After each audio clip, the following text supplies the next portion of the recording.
chers amis de l'université et toutes les personnes qui nous ont rejoints ce soir. Nous sommes heureux de vous accueillir parce que la soirée est de grande importance, comme vous pouvez en juger par le titre qui se présente ici. Et particulièrement heureux aussi d'accueillir notre invitée qui est Alexandra Goujon, que je présente donc dans l'instant. Voilà. Alors, pour faire vite, peut-être vous êtes-vous dit, mais pourquoi un sujet sur l'Ukraine d'une part, et pourquoi Alexandra Goujon? Alors, deux questions en fait peuvent se poser. Bien sûr, l'Ukraine, c'est un sujet que vous avez entendu traiter à de multiples reprises, peut-être à saturation, sur l'ensemble des ondes, radio, télévision et même journaux. Et donc, peut-être ce soir, certains se sont dit « Oh non, encore une fois, cela va faire trop et peut-être beaucoup ». Alors, l'expression que j'emploie, peut-être pour le public réunionnais que nous sommes, c'est « loin des yeux, loin d'Ukraine ». Vous voyez le jeu de mots? C'est un jeu de mots qui vaut tout de même d'être étudié, si je puis dire, parce que nous avons le sentiment que, mon Dieu, cette guerre se produit là-bas, au cœur de l'Europe, mais que nous sommes moins concernés compte tenu de la distance. Alors je vais, sur cette question, tout de même, apporter un petit éclaircissement. La deuxième question, c'est aussi, pourquoi avoir invité Alexandra Goujon, tellement nous savons et nous voyons sur les ondes, encore une fois, que de nombreux spécialistes auraient pu être invités au même titre que nous avons invité Alexandra Goujon. Donc je vais répondre à ces deux questions très brièvement. Là, pour la première question, pourquoi avoir voulu traiter devant vous ce sujet sur l'Ukraine? Première chose à dire, les amis de l'université sont aussi des amis de la paix. Et donc, à ce titre, toutes les souffrances qui sont vécues sur le front actuellement, autant par les soldats russes que par les soldats ukrainiens, et pire encore par les civils, ne manquent pas de nous émouvoir, vous le comprenez bien. Et j'ai pensé que, d'une certaine manière, c'était marquer notre émotion, notre sympathie, que d'évoquer donc cette question-là. J'ajoute que, comme le mot du président de la République l'a signalé, nous croyions que les guerres en Europe appartenaient au passé. Hélas, ce n'est pas le cas. J'ose espérer que nous en sortirons assez rapidement.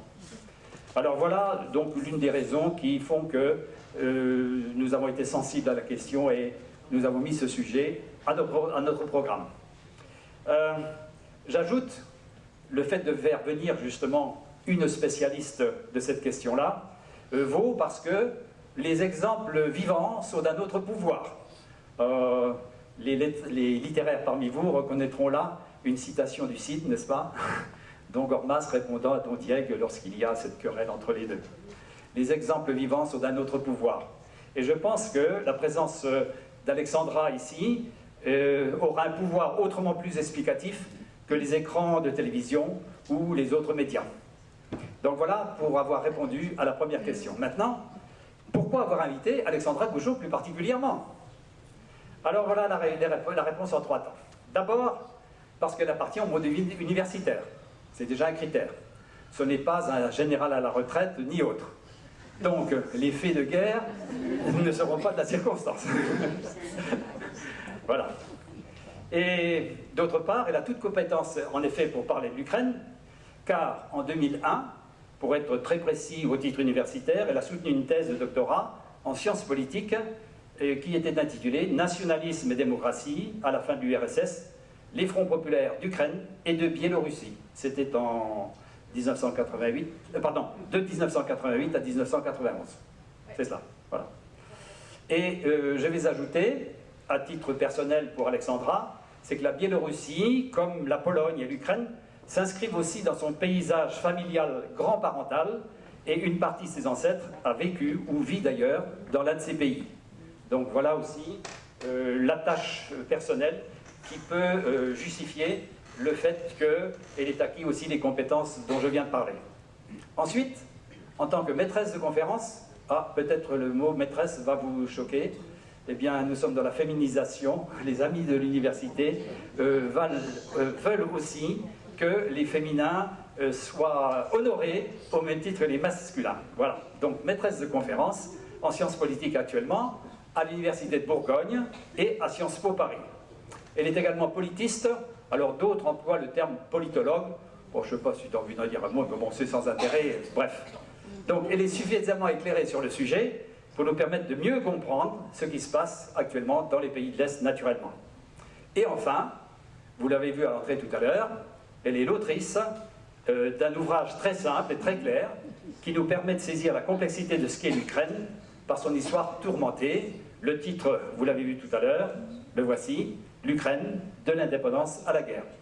Alors bien évidemment, vous êtes invité à l'acquérir si vous voulez vous faire une idée plus claire que celle que vous aviez à ce sujet-là. Là encore, il n'est pas de question de traiter des faits de guerre, mais de mieux comprendre l'histoire et les développements politiques qui ont eu lieu au cours des années passées. Voilà. Alors, dernier mot, là c'est un mot un peu personnel, à savoir que j'ai été personnellement impressionné par la clarté de sa pensée et la connaissance qu'Alexandra a de l'Ukraine quand je l'ai entendue pour la première fois sur le plateau de BFM Télévision en novembre dernier. Et ça a déclenché chez moi ce réflexe en disant « Ah, il faut absolument que je prenne contact avec cette docte personne, on va dire. » Voilà.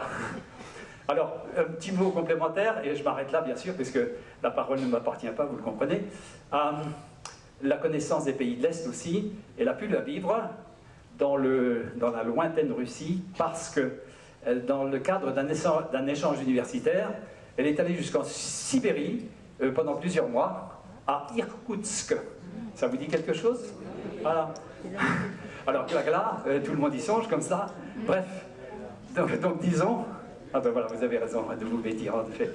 Donc voilà, tout cela pour dire qu'elle a toute compétence pour en parler, et je lui laisse très volontiers la parole. Bonne soirée à vous, et tout à l'heure, évidemment, nous pourrons échanger sur cette question-là, si vous avez des questions, et surtout peut-être faire dédicacer l'ouvrage que vous acquérerez. Voilà, 22,95 € si vous faites un chèque, peut-être 23 € pour faciliter les choses en espèces. Voilà, je vous souhaite une très bonne soirée, et à tout à l'heure.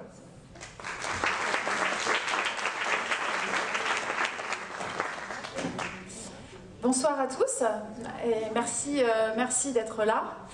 Je vais juste faire quelques petits compléments de présentation. Donc vous savez qu'il y aura donc 3 conférences. Il y a la première donc, ici ce soir, demain à Saint-Paul, et une 3e conférence donc à Saint-Denis jeudi. Et donc ces 3 conférences se veulent complémentaires. Ce qui veut dire que, alors, l'état des lieux, c'est un peu, j'allais dire, réducteur pour aujourd'hui, puisque je vais essayer de faire une photographie des enjeux locaux actuels, et puis je vais remonter un petit peu dans le temps. Je vais partir à peu près de 2010, pour vous expliquer, en gros, les origines de cette guerre, qui ne commence pas en 2022, mais qui commence en 2014. Et pour comprendre 2014, je vais revenir à 2010, d'accord ? Voilà, demain je ferai une mise en perspective historique qui remontera bien plus loin. J'en parle aussi d'ailleurs dans l'ouvrage, puisque je remonte à la fameuse Rousse de Kiev. J'insiste sur le terme de Rousse, qu'on a traduit en français. Alors Russie est totalement un abus de langage, mais on trouve traduit en français par Ruthénie par exemple, justement pour distinguer la Ruthénie de la Russie, qui naît bien plus tard. Donc je vais remonter dans le temps, et puis je ferai aussi un éclairage demain un peu mémoriel, puisque je travaille sur les questions mémorielles depuis plusieurs années, et notamment sur eh bien, le traitement de la mémoire aujourd'hui. Je suis allée en Ukraine 2 fois depuis l'invasion donc de février dernier. Et la dernière conférence sera sur les enjeux géopolitiques. C'est pour ça que vous en aurez moins ici, mais bien évidemment, après ma présentation, on aura un échange, et si vous avez des questions sur l'histoire, sur la géopolitique, bien évidemment que j'y répondrai, mais c'était pour vous montrer la complémentarité. C'est pour ça qu'il y a des trous, il y a des choses que je ne traite pas, et ça justement, ça a été vu donc avec l'association, pour qu'il y ait 3 éclairages comme ça, assez différents. Donc là, vous avez une carte de l'Ukraine. qui d'ailleurs vous montre, hein, c'est un pays, quand il y a eu au début de l'invasion, on s'est dit, oulala, mais finalement c'est un grand pays. Hein.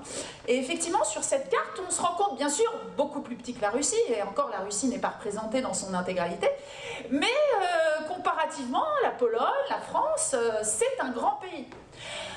Ce qui, et même si ce n'est pas l'objet ici de cette conférence d'aujourd'hui, voilà, vous montre aussi pourquoi cette intégration de l'Ukraine, j'en parlerai un tout petit peu, dans l'Union européenne peut poser problème. C'est un grand pays, donc un pays peuplé, et dans l'Union européenne, la prise de décision se fait en fonction de la taille et de la démographie du pays. Donc si vous voulez, lorsqu'on parle d'intégrer le Monténégro, c'est pas tout à fait la même chose que d'intégrer l'Ukraine en termes de territoire ou de population. Et c'est important, je pense, de l'avoir en tête. Alors, le point de départ, vous le connaissez, je fais juste des rappels. Le point de départ de l'invasion à grande échelle, je l'appelle aussi la guerre totale. J'essaye de montrer comment on passe d'une guerre limitée à une guerre totale. Pourquoi? La notion de guerre totale, elle a été utilisée plutôt pour la Première ou la Seconde Guerre mondiale pour montrer qu'en fait, elle concerne l'ensemble de la population. La totalité de la population est mobilisée. Alors bien évidemment, on n'a jamais une totalité de la population qui est mobilisée, mais on va dire dans sa grande majorité, ce qui n'était pas le cas avant. Même si la mobilisation à partir de février 2022 s'explique aussi par rapport à la société qui s'est fortement mobilisée depuis 2014. Il y a une continuité et je vous le montrerai. Pourquoi la guerre totale? Là, on le voit tout de suite, bombardement sur toutes les villes d'Ukraine. En tous les cas, sur l'ensemble du territoire ukrainien, l'Est, l'Ouest, le centre, Odessa, donc à l'ouest, Lviv, à l'est, Donetsk, qui était déjà en territoire séparatiste, j'en parlerai, du nord, de l'est et du sud, enfin par le nord, par l'est et par le sud, notamment des troupes qui viennent de Crimée. Et donc bien évidemment, pour les Ukrainiens, c'est un effroi, et souvent, pour avoir été en Ukraine, donc à peu près au mois d'avril, quelques mois après l'invasion, les Ukrainiens ne s'attendaient absolument pas à cette invasion à grande échelle. Vous vous souvenez de ce que disaient les services de renseignement britanniques, américains? Une invasion se prépare, 200 000 soldats à la frontière. Et les militaires le disaient, on ne fait pas un déploiement de soldats, de 200 000 soldats, simplement comme ça, pour s'amuser ou pour faire peur. D'accord? Les militaires pensaient davantage que les politiques qu'il y aurait une invasion. Les Ukrainiens se disaient, ce n'est pas possible. Ce n'est pas possible. Ce qui peut se passer, c'est que la guerre reprenne à l'Est. C'est ça que pensaient les Ukrainiens. Il va y avoir la volonté de récupérer les territoires de l'Est. Ils n'ont jamais imaginé que Kiev serait attaqué, que Lviv serait bombardé. J'ai rencontré comme ça une personne que je connais assez bien, que j'ai interviewé plusieurs fois. Elle m'a dit, moi j'ai un copain qui m'a appelé le samedi, l'invasion a lieu le jeudi suivant. Il m'a appelé, c'est quelqu'un qui travaille au service de renseignement, et il m'a dit une chose, prépare-toi à partir. Elle m'a dit, je ne l'ai pas écouté. J'ai attendu le jeudi matin à 5 h, entendre les bombardements sur Kiev pour préparer ma valise et partir. Elle avait un enfant de 6 ans et son mari s'est engagé immédiatement. Il avait déjà combattu, lui, en 2014-2015. Ensuite, le conflit connaît plusieurs phases. Et j'aimerais, avant de venir là où on en est aujourd'hui, quand même vous rappeler brièvement ces phases. Donc, l'invasion à grande échelle, on voit ici donc, le territoire occupé au 1er mars, avec cette focalisation sur la région de Kiev, qui est importante. D'abord parce que ça nous permet de voir que l'objectif, c'est la capitale. Pourquoi? C'est là où est le pouvoir politique. Si Zelensky s'enfuit, qu'est-ce qui se passe? On ne sait pas. Il y a sans doute une très forte instabilité politique. Ça ne veut pas dire qu'il n'y a pas de résistance. Ça veut dire quand même que comment le pays est gouverné. Or, comme vous le savez, que dit Zelensky à une proposition d'évacuation? coordonné par les Alliés, visiblement hein, les Américains étaient à la manœuvre, mais aussi les services français pour le faire sortir. Zelensky répond « Je n'ai pas besoin de taxi, j'ai besoin d'armes ». C'est devenu emblématique, hein, y compris en Ukraine. Et vous vous souvenez peut-être de cette vidéo qu'il fait devant son administration, hein, elle est aussi dans toutes les mémoires en Ukraine, cette vidéo où il est avec le chef de l'administration présidentielle, le Premier ministre et un autre conseiller présidentiel, où il dit « Je suis là, le Premier ministre est là, un tel est là, nous sommes là, et nous ne partirons pas ». C'est devenu vraiment emblématique. Et Zelensky, qui avant l'invasion était autour de 25% de taux de popularité, est passé très vite à 90%.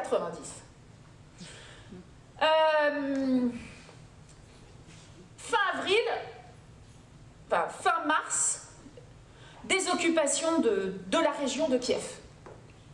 Ça veut dire que les troupes russes se retirent. Et là, c'est très important, c'est un moment très fort, c'est-à-dire qu'il y a l'invasion à grande échelle, les bombardements, et la désoccupation, elle montre quoi? Les crimes de guerre. Et là, pour les Ukrainiens, c'est un choc, un point de bascule. Vous allez me dire, c'est qu'un mois. Oui, mais de voir ces corps dans Boutcha, hein, cette rue, je ne vous ai pas montré les corps, hein, mais il y a plein de photos, hein, cette rue avec ces chars russes calcinés et des corps dans les rues, hein, sans parler de ceux qui ont été, on va dire, qu'on a retrouvés dans des charniers. Là, c'est le traumatisme, parce que les Ukrainiens se disent « Ok, c'est pas la déstabilisation de l'État, il y a une volonté de nous exterminer ». À partir de là, les Ukrainiens vont commencer à utiliser le terme, on pourra y revenir, le terme de génocide.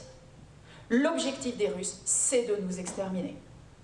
Il y a des crimes de guerre, et il y a des... Alors là, on a plein de témoignages, hein, de torture, de viols, etc., arbitraire, hein, donc il n'y a pas d'objectif militaire. Et à partir de là, les Ukrainiens vont vraiment développer une haine à l'égard des Russes. Ceux qui parlaient russe vont passer à l'ukrainien. Il y a des gens qui ne peuvent plus parler russe, ils le disent, hein, je parle de témoignages. Je ne peux pas parler la langue de l'ennemi, je ne peux pas parler la langue de ceux qui ont fait ça. D'accord ? Alors bien évidemment, ça dépend de ce que vous avez vécu. Moi je suis allée, alors cette rue elle n'est plus du tout comme ça, moi je suis allée à Boutcha en novembre dernier, hein. Voilà, il y a encore j'allais dire, il y a plus vraiment, ils ont vraiment nettoyé, et l'objectif des Ukrainiens quand ils récupèrent un territoire, c'est vraiment voilà, de reconstruire, de nettoyer, et bien évidemment de faire tout un travail d'identification des morts, de travailler sur les crimes de guerre, donc des témoignages, hein, beaucoup de personnes témoignent. Il y a un besoin de justice, hein, il y a des soldats qui aujourd'hui comparaissent devant la justice ukrainienne, et bien évidemment avec des questions qui se posent, on pourra y revenir. En Ukraine, il y a une société civile assez développée qui fait très attention. On parle de faire attention à ce qu'il n'y ait pas de justice expéditive. Donc, comment mesurer, hein, voilà, faire quelque chose d'un peu équilibré entre l'émotion et le besoin de justice, hein, qui revient très souvent, même si c'est pas central, mais qui revient très souvent dans les propos, y compris du président ukrainien. Ensuite, en 2022, on a deux autres temps assez importants. Premier moment en septembre, une désoccupation, mais là qui est liée à une contre-offensive militaire, dans la région de Kharkiv, donc au nord-est. Vous voyez que cette ville, Kharkiv, c'est très intéressant parce qu'elle est à 50 km de la frontière russe, et c'était une des capitales de l'Ukraine dans les années 30. C'est une très grande ville, c'est la deuxième plus grande ville d'Ukraine, hein. Et les Russes la bombardent très régulièrement. Il y a un des quartiers de Kharkiv qui est quasiment détruit, hein, par les bombardements. Mais ils n'ont pas essayé de prendre Kharkiv, hein, tout comme ils n'ont pas essayé de prendre, pour l'instant, Odessa au sud. Et puis, l'autre moment lié aussi à une contre-offensive ukrainienne, c'est mi-novembre, hein, la libération d'une partie de la région de Kherson, donc au sud. Hein. Je vais vous remontrer une carte un petit peu plus grande. Libération de Kherson, où là on voit les soldats, hein, le 11 novembre je me suis trompée, non 22 c'est ça, 11 novembre 22, hein, vous voyez la population hein, qui salue l'arrivée des soldats ukrainiens. Il y a une population à Kherson qui accueille favorablement les Russes, et puis il y a une population résistante. Et qu'est-ce qui nous a permis de voir, enfin de savoir, on a des éléments, hein, je vous en reparlerai, de savoir qu'il y a une résistance à la désoccupation justement, où là on a des témoignages de gens qui expliquent comment ils ont participé à la résistance. Ce qui est extrêmement dangereux, parce que les Russes sont arrivés dans les régions avec des listes de personnes qui est pro-ukrainien, d'accord? Donc ils ont des listes de gens qui étaient engagés, la plupart du temps les pro-ukrainiens, c'est-à-dire ceux qui sont identifiés comme ne voulant pas de la Russie sur leur territoire, ceux-là, ils sont la plupart du temps exilés, mais pas toujours. Hein. Vous avez comme ça des directeurs de musées qui sont restés, ou voir, par exemple, il y a un directeur de, je crois que c'était à Kherson, je crois que c'est le directeur de la Philharmonie de Kherson qui est resté, mais qui a décidé de ne pas, comment dire, jouer une, je sais plus ce que c'était, comme type de musique, et qui a été kidnappé. Donc il y a des gens qui étaient kidnappés, après des gens qui étaient dans les salles de torture, etc. Et par exemple, les gens, c'est pour ça qu'on n'a pas beaucoup de documents, parce que les gens en fait effaçaient sur leur téléphone. Il ne fallait absolument pas qu'il y ait des photos du mari qui était en train de combattre, parce que tac, la femme était embarquée, donc il ne fallait pas que la famille soit considérée comme pro-ukrainienne. Donc c'était extrêmement dangereux. Alors l'occupation aujourd'hui, la voici. Vous avez 4 régions occupées, plus la Crimée. Je reviendrai tout à l'heure sur le statut spécifique de la Crimée, quand je reparlerai de son annexion en 2014. Vous avez la région de Kherson, donc vous voyez le jaune ici, je vais vous montrer comme ça.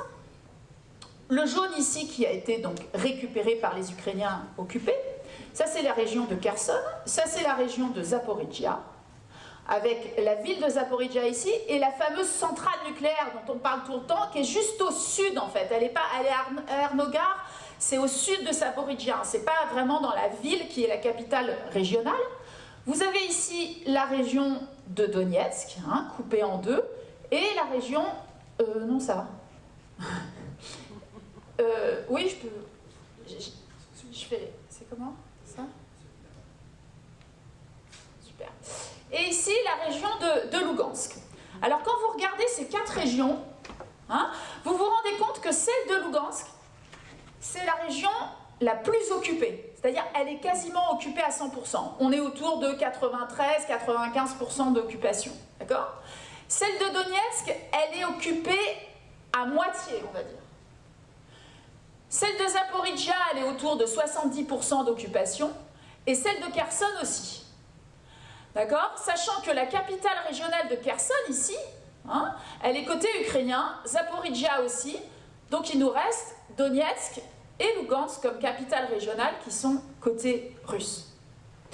Ça veut dire quoi? Ça veut dire que dans les régions annexées par la Russie, le 30 septembre 2022, eh bien, ces régions, il n'y en a aucune qui soit totalement occupée, hein, en dehors de, bien évidemment, la République de Crimée qui est annexée en 2014. Et c'est pour cette raison, d'ailleurs, pourquoi le 30 septembre, Poutine décide d'organiser un référendum dans ces 4 régions. C'est justement lié à ces fameuses contre-offensives dont la dernière, alors non, à la contre-offensive, pardon, la première, celle de Kharkiv, qui est mi-septembre, et cette contre-offensive de Kharkiv, justement, elle va se déployer un tout petit peu sur Lugansk, et là, ça fait comprendre aux autorités russes qu'en gros, leur occupation est fragile, et en gros, il faut fixer le territoire occupé. Donc c'est un référendum qui va être organisé dans les 4 régions, hein. Vous avez ici donc un bureau de vote, hein, marqué, donc ici, sachant que dans ces régions-là, je vais y revenir, l'exil commence dès 2014, hein, donc des régions dépeuplées, des régions où il y a des combats, puisque sur toute la ligne là, de front, il y a des combats, hein. Et des régions où le vote, là, il se fait dans un bureau de vote, mais il y a des urnes qui passent dans les immeubles, hein, avec des gens d'une commission électorale, on ne sait pas trop comment ils ont été nommés, et surtout des soldats russes. Et là va s'organiser d'ailleurs une première résistance, il va y avoir des marquages sur les immeubles, notamment pour prévenir les habitants, leur dire attendez, demain vous allez avoir une urne qui va passer. Donc genre, la question c'est vous n'ouvrez pas, par exemple, hein, vous essayez de pas être chez vous, hein, donc comme ça vous n'êtes pas forcé, hein, à voter. Donc des référendums qui ne sont pas reconnus bien évidemment par la communauté internationale et qui sont donc des référendums d'annexion. Vous avez ici, donc après les référendums, le 30 septembre, on va dire, l'officialisation de l'annexion avec Poutine, le gouverneur à l'époque de la région de Donetsk, de Lugansk, de Zaporijjia et de Kherson. Et donc, toutes ces personnes, on va dire, hein, voilà, montrent donc cette réunification, hein, c'est comme ça que c'est présenté dans ces territoires par les forces d'occupation, réunification donc avec la Russie. Ça, ce sont, par exemple, donc je vous parlais de résistance, ça c'est ce qu'on va trouver dans des régions, donc à Mélitopol. Je reviens là, ma petite carte, non, je vais prendre celle-là, vous allez voir. Comme la capitale régionale de Zaporijjia n'est pas entre les mains des Russes, leur capitale régionale est Mélitopol, d'accord? Mélitopol, c'est assez... On a eu quelques échos d'ailleurs en France de Mélitopol parce que le maire de Mélitopol, donc qui est parti, le maire... qui était maire avant l'invasion, hein, il a quitté la ville de Mélitopol et il a notamment été kidnappé pendant un certain temps puis relâché et il est venu en France, je me souviens plus, je pense que c'était à l'automne dernier. Et bien dans ces villes, vous voyez, vous avez un mouvement de résistance qui s'appelle le ruban jaune et qui a d'ailleurs été primé par le Parlement européen il y a quelques temps. La résistance, elle s'organise de plusieurs manières. Une des manières, c'est de dire que le territoire est ukrainien. D'accord ? Donc, vous avez des affiches comme là, Mélitopol, une ville ukrainienne. Energodar, là où il y a la fameuse centrale, hein, nucléaire, c'est une ville ukrainienne. Et le ruban jaune, c'est des affiches, mais ça peut être des petits rubans jaunes que vous allez mettre sur un banc public, dans une cour d'immeuble. Et là, si jamais vous avez un voisin malveillant qui vous prend en photo et vous fait une vidéo, peut vous, bien évidemment, vous dénoncer à la police. Donc, ça peut être ça. C'est aussi beaucoup d'informations aux militaires, hein, c'est-à-dire des gens qui repèrent les déplacements de troupes russes et qui envoient les informations aux soldats ukrainiens. C'est aussi du sabotage. Hein. Il y a des attentats régulièrement aux personnalités, donc assez régulièrement, vous avez le gouverneur, le vice-gouverneur qui peuvent être victimes d'un attentat, donc notamment de voitures piégées, etc., comme acte de résistance. Alors, quand je parlais d'état des lieux, maintenant je vais revenir un tout petit peu en arrière, quand la guerre commence. Qu'est-ce qui se passe en vous faisant plutôt des éclairages sur la manière dont la société ukrainienne donc, vit cette guerre. Alors je vous montre d'abord une photo de Zelensky, vous allez voir comme il a changé. C'est assez impressionnant, hein. Ça c'est le 22 février, le 23 plutôt 2022, hein. Et c'est là où donc, Zelensky décrète la mobilisation générale. Alors souvent, et je vous reparlerai sans doute de Zelensky un peu plus tard, souvent on dit Zelensky, c'est lui qui incarne la résistance, et c'est une idée reçue que je développe d'ailleurs dans l'ouvrage. Ce qu'il faut comprendre en fait, c'est que cette mobilisation générale, elle commence sans Zelensky. Les gens n'ont pas besoin que Zelensky fasse la mobilisation générale, ils sont déjà en train de s'organiser. Et ils l'ont même été avant, parce que comme je vous disais, les Ukrainiens ne croyaient pas à une invasion à grande échelle, mais certains pensaient que la guerre pouvait être relancée par l'Est et commençaient à faire des formations militaires, le week-end, le soir, hein, après le travail, etc. Hein. Donc Zelensky, bien évidemment, hein, c'est le chef d'État, mais Zelensky, si vous voulez, il est autant le chef d'une, j'allais dire, d'une résistance nationale qu'il est lui-même porté par cette résistance. Et d'ailleurs, quelque chose, bon, je ne sais pas si on parle beaucoup de Zelensky à l'international, ce qu'il faut savoir, c'est que Zelensky s'adresse à sa population tous les jours, depuis le 24 février. Tous les soirs, Zelensky fait une vidéo, où qu'il soit, dans le train, hier c'était dans le train, à l'administration présidentielle quand il est étranger, et il fait le point à sa population de ce qu'il est en train de faire, de ce qui se passe. Il remercie les soldats, les infirmiers, voilà. Il y a vraiment cette relation, hein, permanente. Hein. Pourquoi? Parce que Zelensky sait très bien ce qu'il doit au peuple ukrainien. Il ne peut pas mener cette résistance tout seul. Hein. Et cette résistance, elle s'organise. Hein. Là, c'est typiquement, vous voyez, c'est pas des gens qui sont sur le front, mais rappelez-vous, le début de la guerre, c'est une occupation de la région de Kiev. Donc là, on va avoir ce qu'on appelle la défense territoriale. Hein. La défense territoriale, ce sont la plupart du temps des hommes, mais aussi des femmes, qui vont aller dans des, on va dire, dans des bureaux où on va, avec des papiers d'identité, etc., leur fournir des armes, et ils sont censés défendre le territoire à l'arrière du front. Sur le front, il y a les soldats, donc il y a tous ceux qui s'engagent dans l'armée, mais la défense territoriale existe dans toutes les villes. Des hommes qui vont et qui disent, voilà, moi si demain les Russes arrivent, si jamais, voilà, peu importe, même dans l'ouest, même dans le centre, et après, certains qui se sont engagés dans la défense territoriale quand il va y avoir la désoccupation de Kiev, soit ils arrêtent, soit ils vont dans une autre activité plus proche du front. Donc là, on est dans la région de Kiev, hein, où vous savez, eh bien, les troupes russes ont été jusqu'à une vingtaine de kilomètres de la région de Kiev. Alors je voulais aussi vous parler de ce que j'ai pu observer quand je suis allée en avril 2022. Alors moi je travaille depuis quelque temps sur la mémorialisation de la guerre en temps de guerre, donc ça peut paraître quelque chose d'un peu particulier, mais ça fait déjà plusieurs années que je travaille dessus. J'essaye de savoir comment on travaille sur la guerre, comment on la mémorialise, et j'ai beaucoup de contacts dans les musées. Et donc là j'étais à Lviv, à l'ouest, hein, puisqu'on ne peut plus aller en Ukraine en avion, hein, donc la plupart, les points d'entrée pour l'Ukraine, en général c'est la Pologne. On va à Varsovie, Cracovie, et puis on a des trains, hein, ce que fait Zelensky d'ailleurs, hein, il fait exactement les mêmes trajets.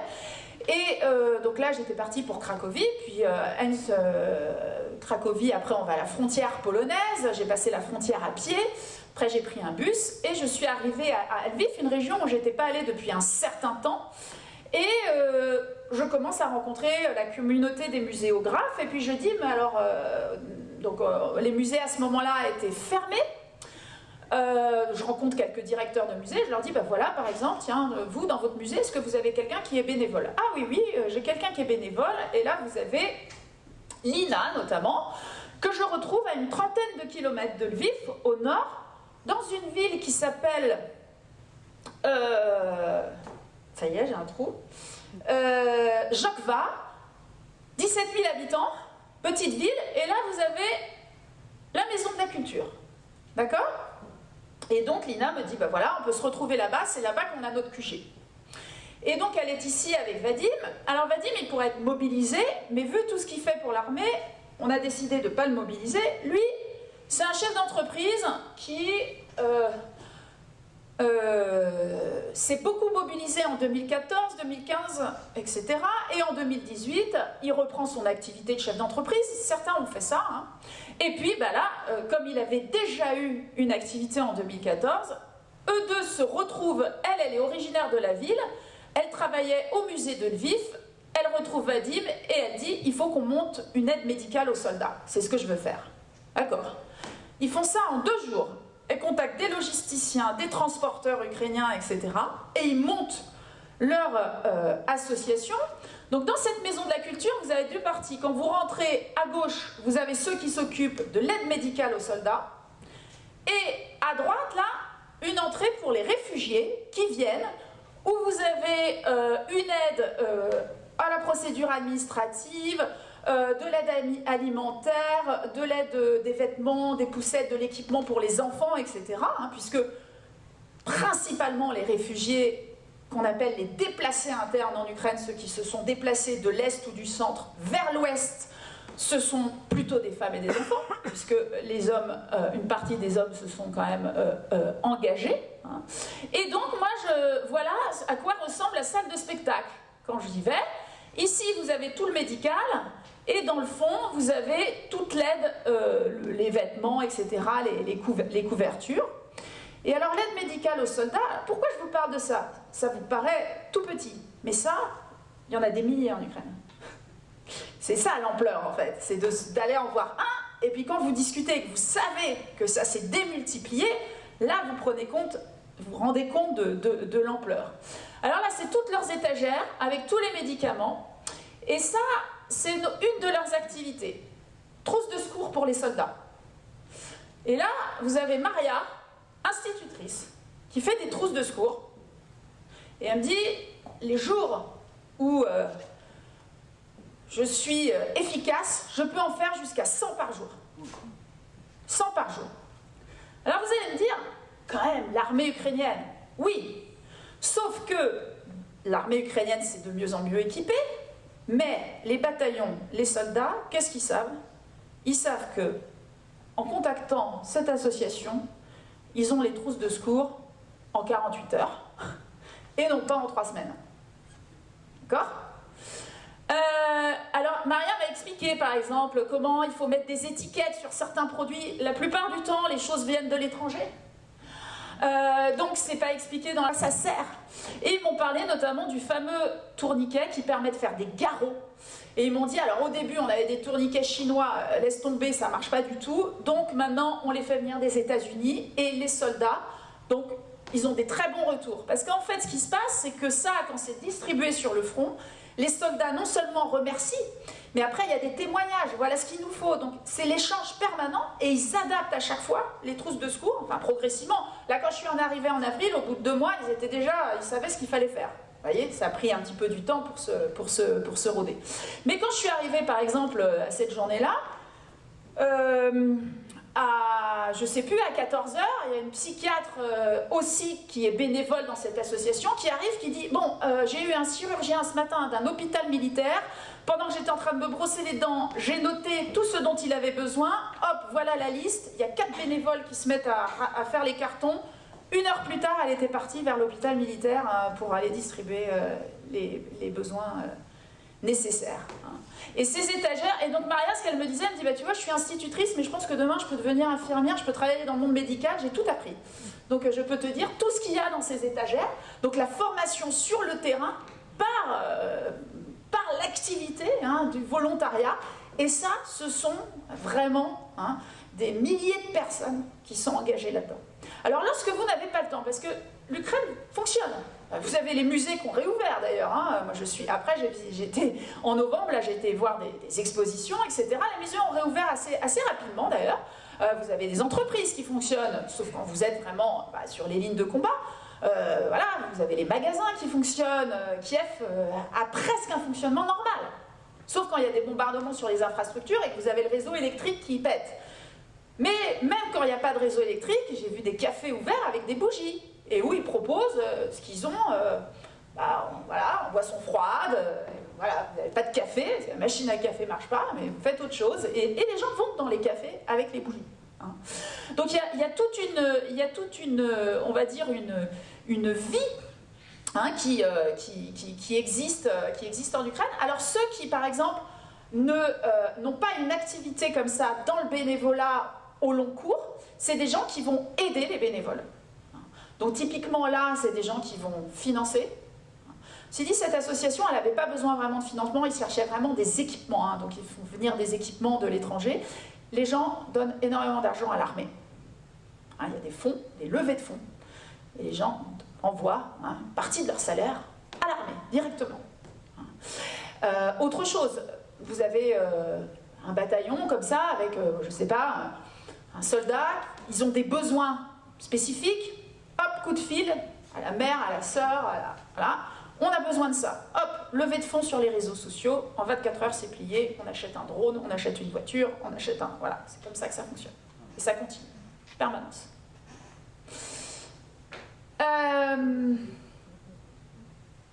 Donc ça, c'est la participation à l'effort de guerre, vous voyez, à l'arrière du front. Hein. Et alors là, ils ont une carte, eux, ils m'ont montré la carte de là où ils distribuaient sur toute la ligne de front. Et elle me disait, on a même des transporteurs qui connaissent les petites routes dans Kherson, ils arrivaient même parfois à passer les lignes, hein, à passer les lignes pour aller distribuer au plus près du front. Hein. Ensuite, l'aspect, j'en ai déjà parlé, hein. La guerre, c'est la résistance, la guerre, c'est les crimes de guerre, et aujourd'hui, comme vous le savez, le bilan humain est incertain. Hein. Ça, c'est un cimetière comme il en existe, enfin aujourd'hui, hein, donc beaucoup en Ukraine. Plus vous êtes proche du front, plus vous en avez, parce qu'il y a une population civile aussi qui est morte. Et donc là, vous avez une tombe, par exemple, avec un numéro. Ça veut dire qu'on n'a pas encore identifié la personne.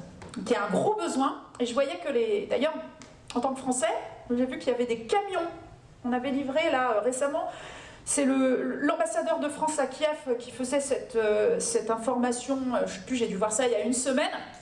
Où on a envoyé 2 camions qui permettent, qui sont mobiles et qui font de la recherche d'ADN. Hein. Donc il y a vraiment tout un besoin dans la recherche d'ADN. Donc là, il y a des personnes, bien sûr, hein, qui sont inhumées, mais dont on ne connaît pas l'identité, et il va falloir faire des recherches. Je vous parlais aussi en termes de crimes de guerre, comment les Ukrainiens s'approprient aussi hein, ces crimes. Là, vous le voyez, alors ça, c'est la découverte, donc il y a eu la découverte des crimes de guerre, et notamment des exécutions sommaires à Boutcha. Donc Boutcha, c'est vraiment le mot, et ça vous le connaissez, hein, de cette ville en banlieue de Kiev dont on parle beaucoup. Hein. Il y a eu d'ailleurs commémoration le 31 mars dernier, avec des personnalités politiques. On a vu Von der Leyen à Boutcha, on a vu un certain nombre, hein, c'est une des premières, je crois, qui est allée. C'est assez frappant parce qu'en fait, elle est là, elle se promène, on lui parle, et puis on la met face au charnier, et il y a une vidéo comme ça qui circule où elle est surprise parce qu'elle se retrouve face à cela alors qu'elle discutait sans doute d'autres choses. Quand il y a eu la désoccupation de Kharkiv, donc au nord-est, là on a trouvé un charnier à Izium, et parmi les corps qu'on a retrouvés, on a retrouvé notamment donc, des ossements avec ce bracelet jaune et bleu, hein, donc qui sont les couleurs, comme vous le savez, de l'Ukraine. On ne peut pas, je ne sais pas si vous vous en rendez compte, moi qui travaille sur l'Ukraine, hein, qui est allée pour la première fois en 96, hein, je connais l'Ukraine depuis très longtemps, on ne pouvait pas imaginer comment les couleurs jaune et bleu, qui dans les années 90 étaient quasi inexistantes, je ne les voyais pas dans l'espace public. Depuis 2014, sont de plus en plus importantes, mais alors là, depuis 2022, tout le monde a son bracelet jaune et bleu. Il y a énormément il y a bien évidemment des drapeaux, hein, mais voilà, comme dans les magasins, etc., hein, des gens qui se drapent justement dans le drapeau. Et là, en fait, qu'est-ce qui s'est passé à ce moment-là, quand on a vu ce bras avec ce bracelet, hein, cet os de bras avec le bracelet, les gens ont commencé à photographier, hein, donc ça c'est pris sur les réseaux sociaux, hein, donc une personne vivante qui montre qu'elle a un bracelet et qu'elle aurait pu être celle d'Izium. Et ça a beaucoup circulé. Hein. La guerre, c'est aussi les destructions. Ça, c'est Mariupol. Alors, il se trouve que Mariupol, j'y suis allée pour la première fois en novembre 2021, c'est-à-dire quelques mois avant l'invasion, à grande échelle. J'y étais jamais allée, j'étais allée souvent dans le Donbass. Et puis là, je me retrouvais dans une ville du Donbass où j'allais assez souvent, Kramatorsk, dont vous entendrez peut-être parler, parce que ce sera la prochaine ville dont on parlera après Bakhmout, si jamais les Russes continuent d'avancer. Et je m'étais dit, bah tiens, je vais aller voir Mariupol. Et destruction de Mariupol qui est aussi, voilà, Mariupol, je vous dis, il y a Boutcha, Izium, comme ça. Mariupol, c'est pareil, c'est une ville dont on parlait, une ville de 450 000 habitants, c'est beaucoup, mais je veux dire, il y a plein d'autres villes avant Mariupol. Le siège de Mariupol, c'est resté vraiment gravé dans les mémoires, et aujourd'hui, alors j'ai rencontré des personnes de Mariupol, quand j'y suis retournée en avril, et en novembre aussi. En fait, il y a toute une volonté de faire perdurer la mémoire de Mariupol en dehors de Mariupol. Donc tous les déplacés internes de Mariupol, ceux qui sont partis dans la précipitation, enfin il y a des récits assez incroyables, au cours du mois de mars par exemple, eh bien sont des personnes qui organisent des expositions dans les villes où ils sont, et dans beaucoup de villes d'Ukraine, tout du moins les grandes et les moyennes villes, vous avez un centre qui s'appelle Ya Mariupol, donc je suis Mariupol, et où les déplacés internes se retrouvent et où ils essayent de mener des activités bien, pour faire perdurer la mémoire d'une ville, notamment du théâtre dramatique, dont vous savez qu'il a été bombardé par les Russes au mois de mars 2022, avec des personnes qui étaient à l'intérieur, dans les sous-sols de ce théâtre, et qui étaient réfugiés. Enfin, qui essayait d'éviter les bombardements. Et ce qu'il y a de terrible, en fait, c'est qu'à Mariupol, si vous voulez, vous avez ça, mais ça, à la limite, vous voyez votre maison détruite. Ce que voient aujourd'hui les habitants de Mariupol, et je pense que c'est... Voilà, on peut s'imaginer, je ne sais pas, mais en tous les cas, c'est-à-dire qu'on peut voir sa maison détruite, on se dit, bon, c'est les bombardements. Mais quand on voit sa maison détruite, c'est-à-dire par les bulldozers qui sont en train de terminer la destruction du bâtiment, donc là, parce qu'on peut imaginer qu'on retrouverait des petites choses, là, il y a des endroits où il n'y a strictement plus rien, du bâtiment dans lequel vous avez habité, et le théâtre de Mariupol, ils sont en train de faire la même chose, ils sont en train de le nettoyer, et donc probablement qu'il y a des gens comme ça qu'on va jamais retrouver. Il faut savoir que pendant le siège de Mariupol, les gens enterraient, alors certains n'ont même pas pu enterrer des membres de leur famille morts. J'ai rencontré comme ça un jeune homme qui m'a parlé de sa grand-mère qui était décédée, et il m'a dit je ne sais même pas où elle est aujourd'hui, donc c'est très compliqué pour question du deuil. Et puis certains ont enterré dans les cours d'immeubles. Il y avait pas moyen de faire autrement. Les services funéraires soit ne fonctionnaient pas, soit étaient débordés. Voilà. Ça, c'est une photo de Mariupol en novembre quand j'y étais, qui s'appelle la place de la liberté, que les Russes sont en train de détruire partiellement. C'est-à-dire que c'est une place où il y avait vous ne voyez pas ici parce que c'est difficile à prendre en photo, mais vous aviez un mural ici d'une petite fille, non, de ce côté-là, c'était une petite fille qui tenait un doudou dans ses bras, et sa mère était morte au combat avant l'invasion, dans la guerre du Donbass. Ils ont détruit les muraux qui avaient été faits, et surtout dans le fond, là par là, il y avait un monument qui était dédié aux soldats ukrainiens morts dans la guerre du Donbass, et c'est pareil, ils l'ont détruit avec une pelleteuse. Donc voilà, il y a vraiment renommer les places, etc. Et comme vous le savez, alors, il y a beaucoup d'enquêtes qui sont menées. La Cour pénale internationale, dès le 2 mars, a lancé une enquête pour crimes de guerre en Ukraine, donc a envoyé ses équipes.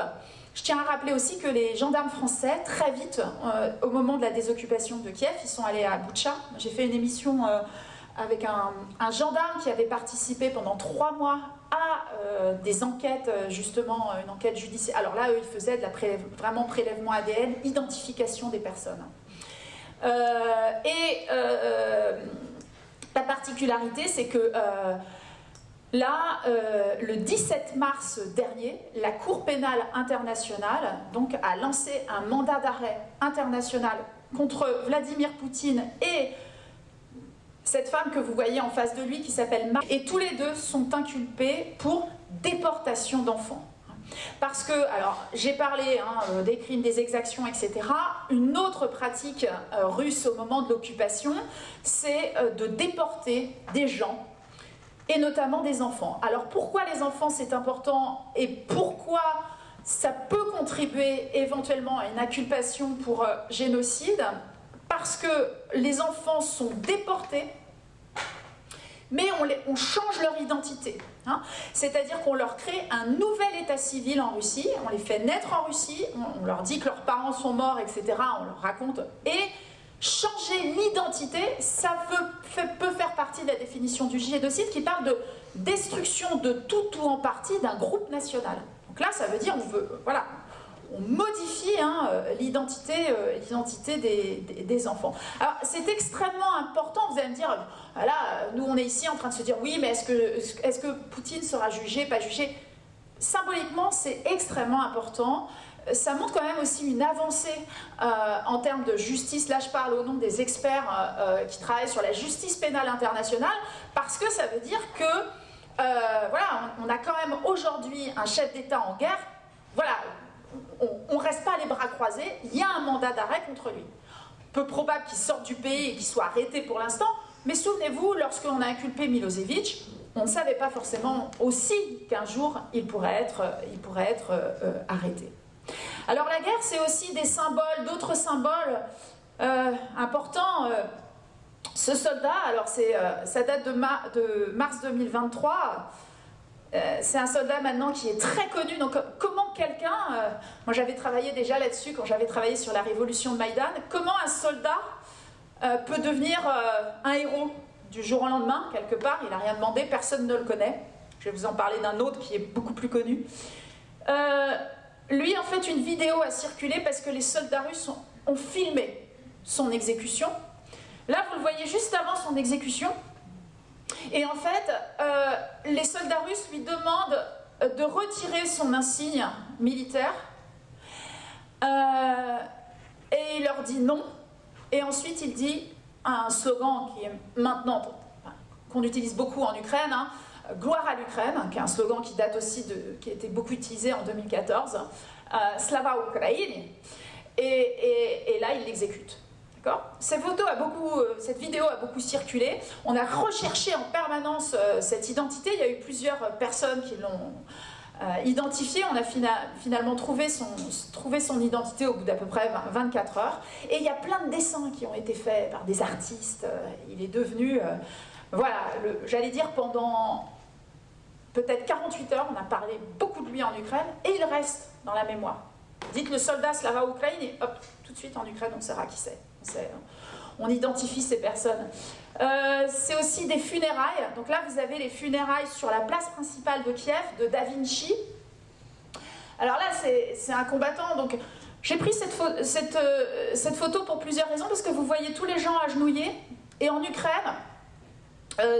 depuis 2014 d'ailleurs, mais encore plus depuis 2022, quand vous avez dans un village un soldat qui meurt, vous avez donc souvent le cercueil hein, qui part de l'église et qui va au cimetière, et le long du chemin, vous avez des personnes qui se tiennent le long du chemin, vous avez des gens qui suivent aussi le cortège, des gens qui sont sur le côté, qui jettent des fleurs et qui s'agenouillent au passage du soldat. Alors Da Vinci, c'est un des plus jeunes commandants d'un bataillon, parce que lui, il s'est engagé même, je crois, il avait à peine 18 ans, dès 2014. Et lui, il a été tué à Bakhmout. Ses funérailles datent aussi de mars... je crois mars dernier. Le président est venu, on ne le voit pas ici, ne doit pas être loin. Il y a aussi Zaloujny, je me demande si Zaloujny n'est pas là, si c'est pas lui, non c'est pas lui.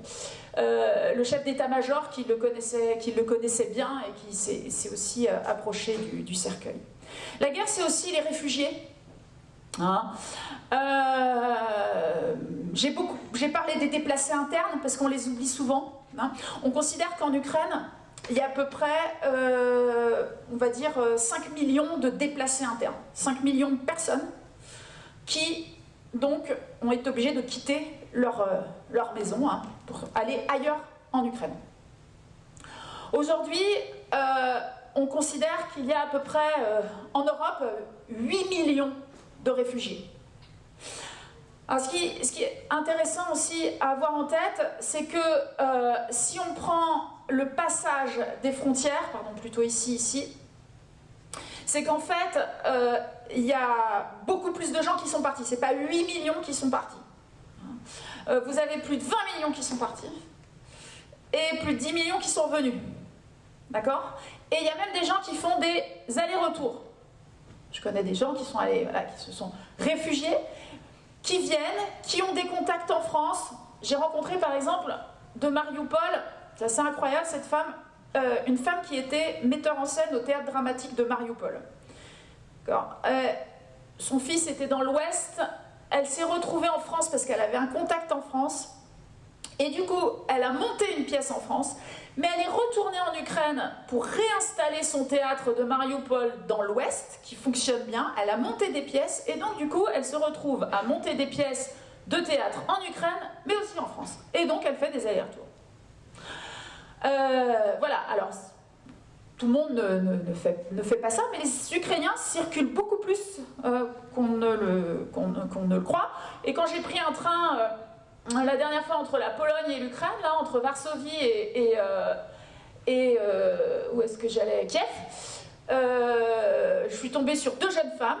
Il y en avait une qui était avec son mari en Pologne et 3 enfants, ce qui permet aux hommes, par exemple, de quitter le territoire. Les hommes entre 18 et 60 ans n'ont pas le droit de quitter le territoire, sauf pour cas de maladie et s'ils ont 3 enfants ou plus. Alors elle était là et elle revenait en Ukraine pour faire des papiers d'identité, et sa copine, donc elles étaient d'une ville du centre-est, sa copine, lui, elle était partie en Pologne juste quelques jours pour aller la voir. Et elles revenaient toutes les deux. Et donc je leur parlais, elles étaient dans la ville, il y a une ville qui est par là, qui s'appelle Tcherkassy. Et donc elles me parlaient, je parlais un peu notamment de l'emploi, parce que les déplacés internes, ils sont venus, ils sont dans des situations plus précaires, et donc nécessairement, eh bien, c'est une main-d'œuvre qui n'est pas très chère et qui, bien évidemment, est assez rentable pour les chefs d'entreprise de certaines régions, etc. Donc il y a des formes comme ça de difficultés. Une des femmes me disait, voilà, à Tcherkassy, avant on trouvait du boulot, maintenant c'est plus compliqué, parce que forcément, les déplacés internes sont venus, il y a une augmentation de la population. Ça, vous voyez une photo aussi qui est assez virale sur les réseaux, c'est la gare de Kharkiv, pour se rendre compte ce que c'est que les départs des réfugiés. Et je trouve qu'elle est très parlante, cette photo. C'est au tout début, hein. Ben, c'est pas aujourd'hui, hein, mais au début du conflit, Kharkiv, vous avez vu, hein, 50 km. Hein. Donc là, quand vous êtes à Kharkiv, des gens sont restés. D'ailleurs, je crois que c'est la chaîne de télé LCI, pendant plusieurs mois, ils ont interviewé un jeune qui était resté dans son appartement à Kharkiv. Mais beaucoup de femmes donc, et d'enfants qui essayent de prendre des trains. Et là, bon, on a aussi beaucoup de témoignages. Donc, dans ces trains, vous les imaginez bondés, hein, les gens qui dormaient étaient assis dans les couloirs, etc.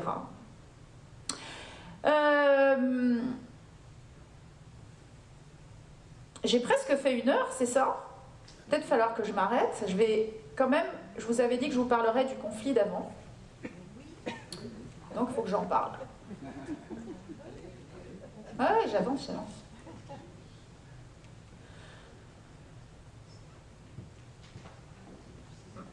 Pourquoi Poutine a envahi l'Ukraine en février 2022 ?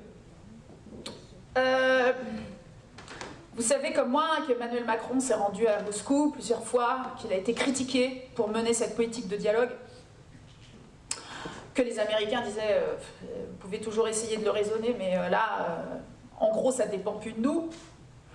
Et en France, mais il n'y a pas qu'en France, je pense en Europe, et Macron n'est pas allé, c'est pas une initiative personnelle, hein, c'est une initiative coordonnée, hein. Il n'est pas allé tout seul en disant vous allez voir, je vais raisonner Poutine, mais il a quand même sans doute incité à cela.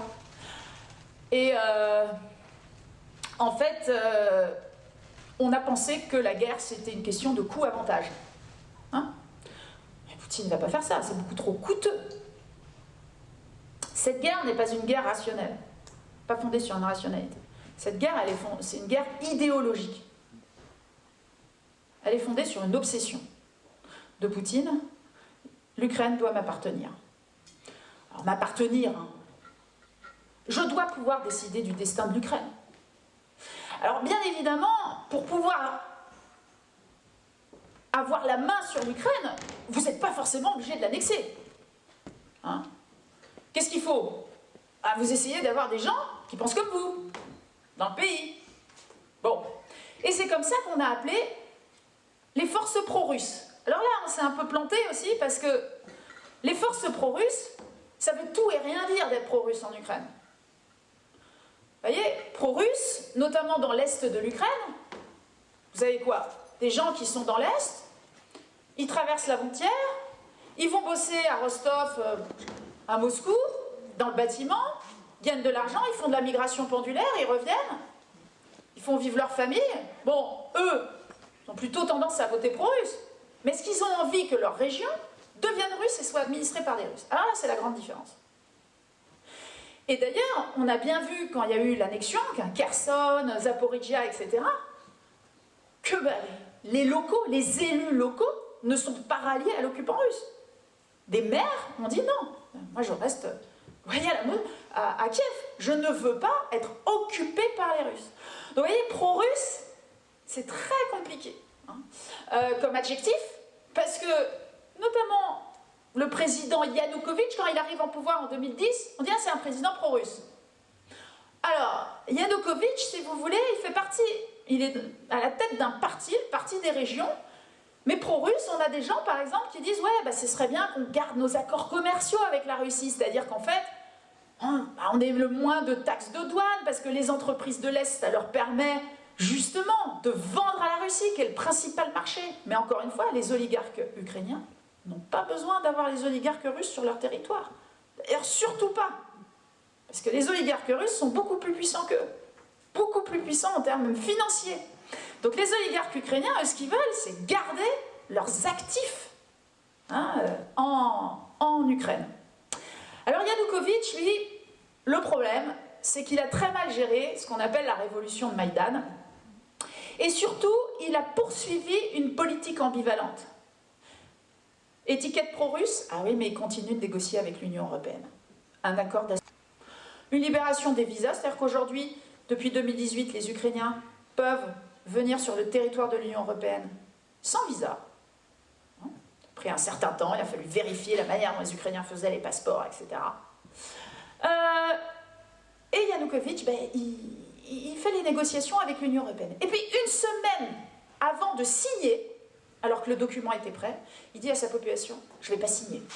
Alors là, les Ukrainiens, ils disent, ah ben non.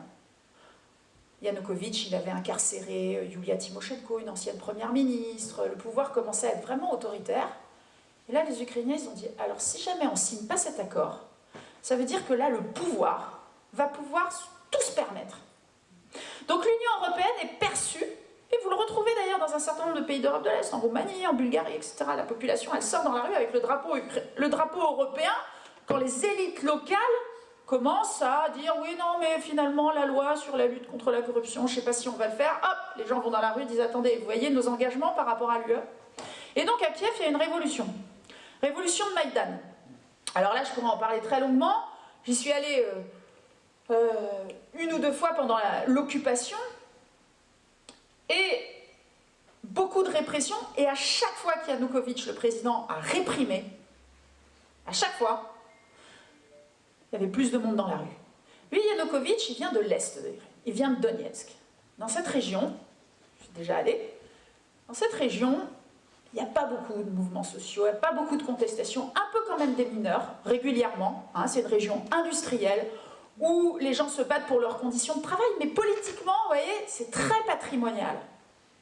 Et donc Yanukovych, il dit c'est pas possible, les gens ils sont pas dans la rue, parce que là ça va, la température en novembre ça allait, mais en janvier il faisait -20 quand ils l'ont occupé.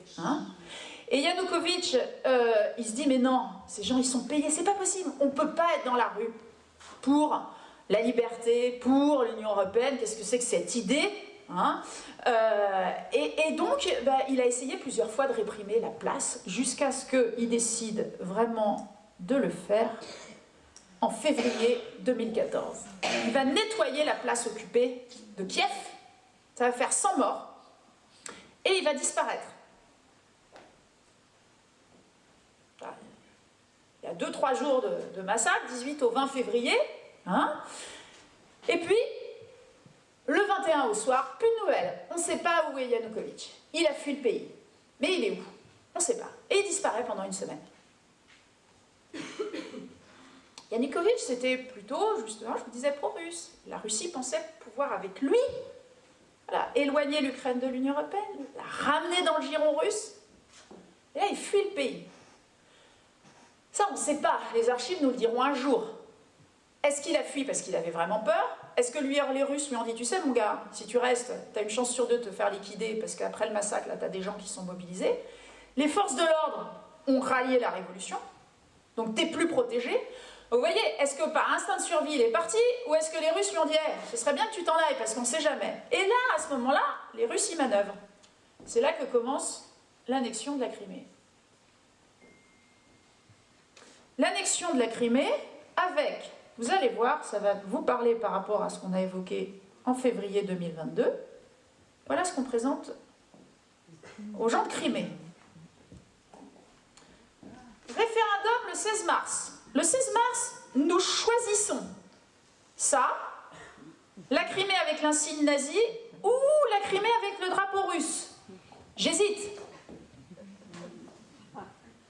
Sachant que les élites ukrainiennes qui sont en train d'organiser le changement de pouvoir parce qu'il y a une vacance à Kiev. Le président n'est pas là, donc c'est le président du Parlement qui devient chef d'État par intérim en attendant qu'il y ait une élection au mois de mai.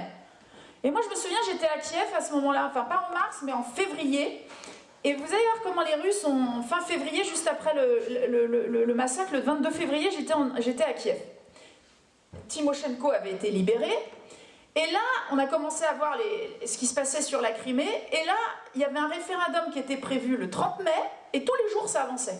15 mai, début mai, avril, et jusqu'à ce qu'on arrive au 16 mars. L'annexion de la Crimée, Poutine le fait en 15 jours. 15 jours. La réaction occidentale, des sanctions. C'est tout. C'est là que commence la guerre. C'est à ce moment-là. C'est-à-dire, ce qu'on évoque aujourd'hui, vous savez, de l'intégrité territoriale, c'est à ce moment-là qu'elle est violée.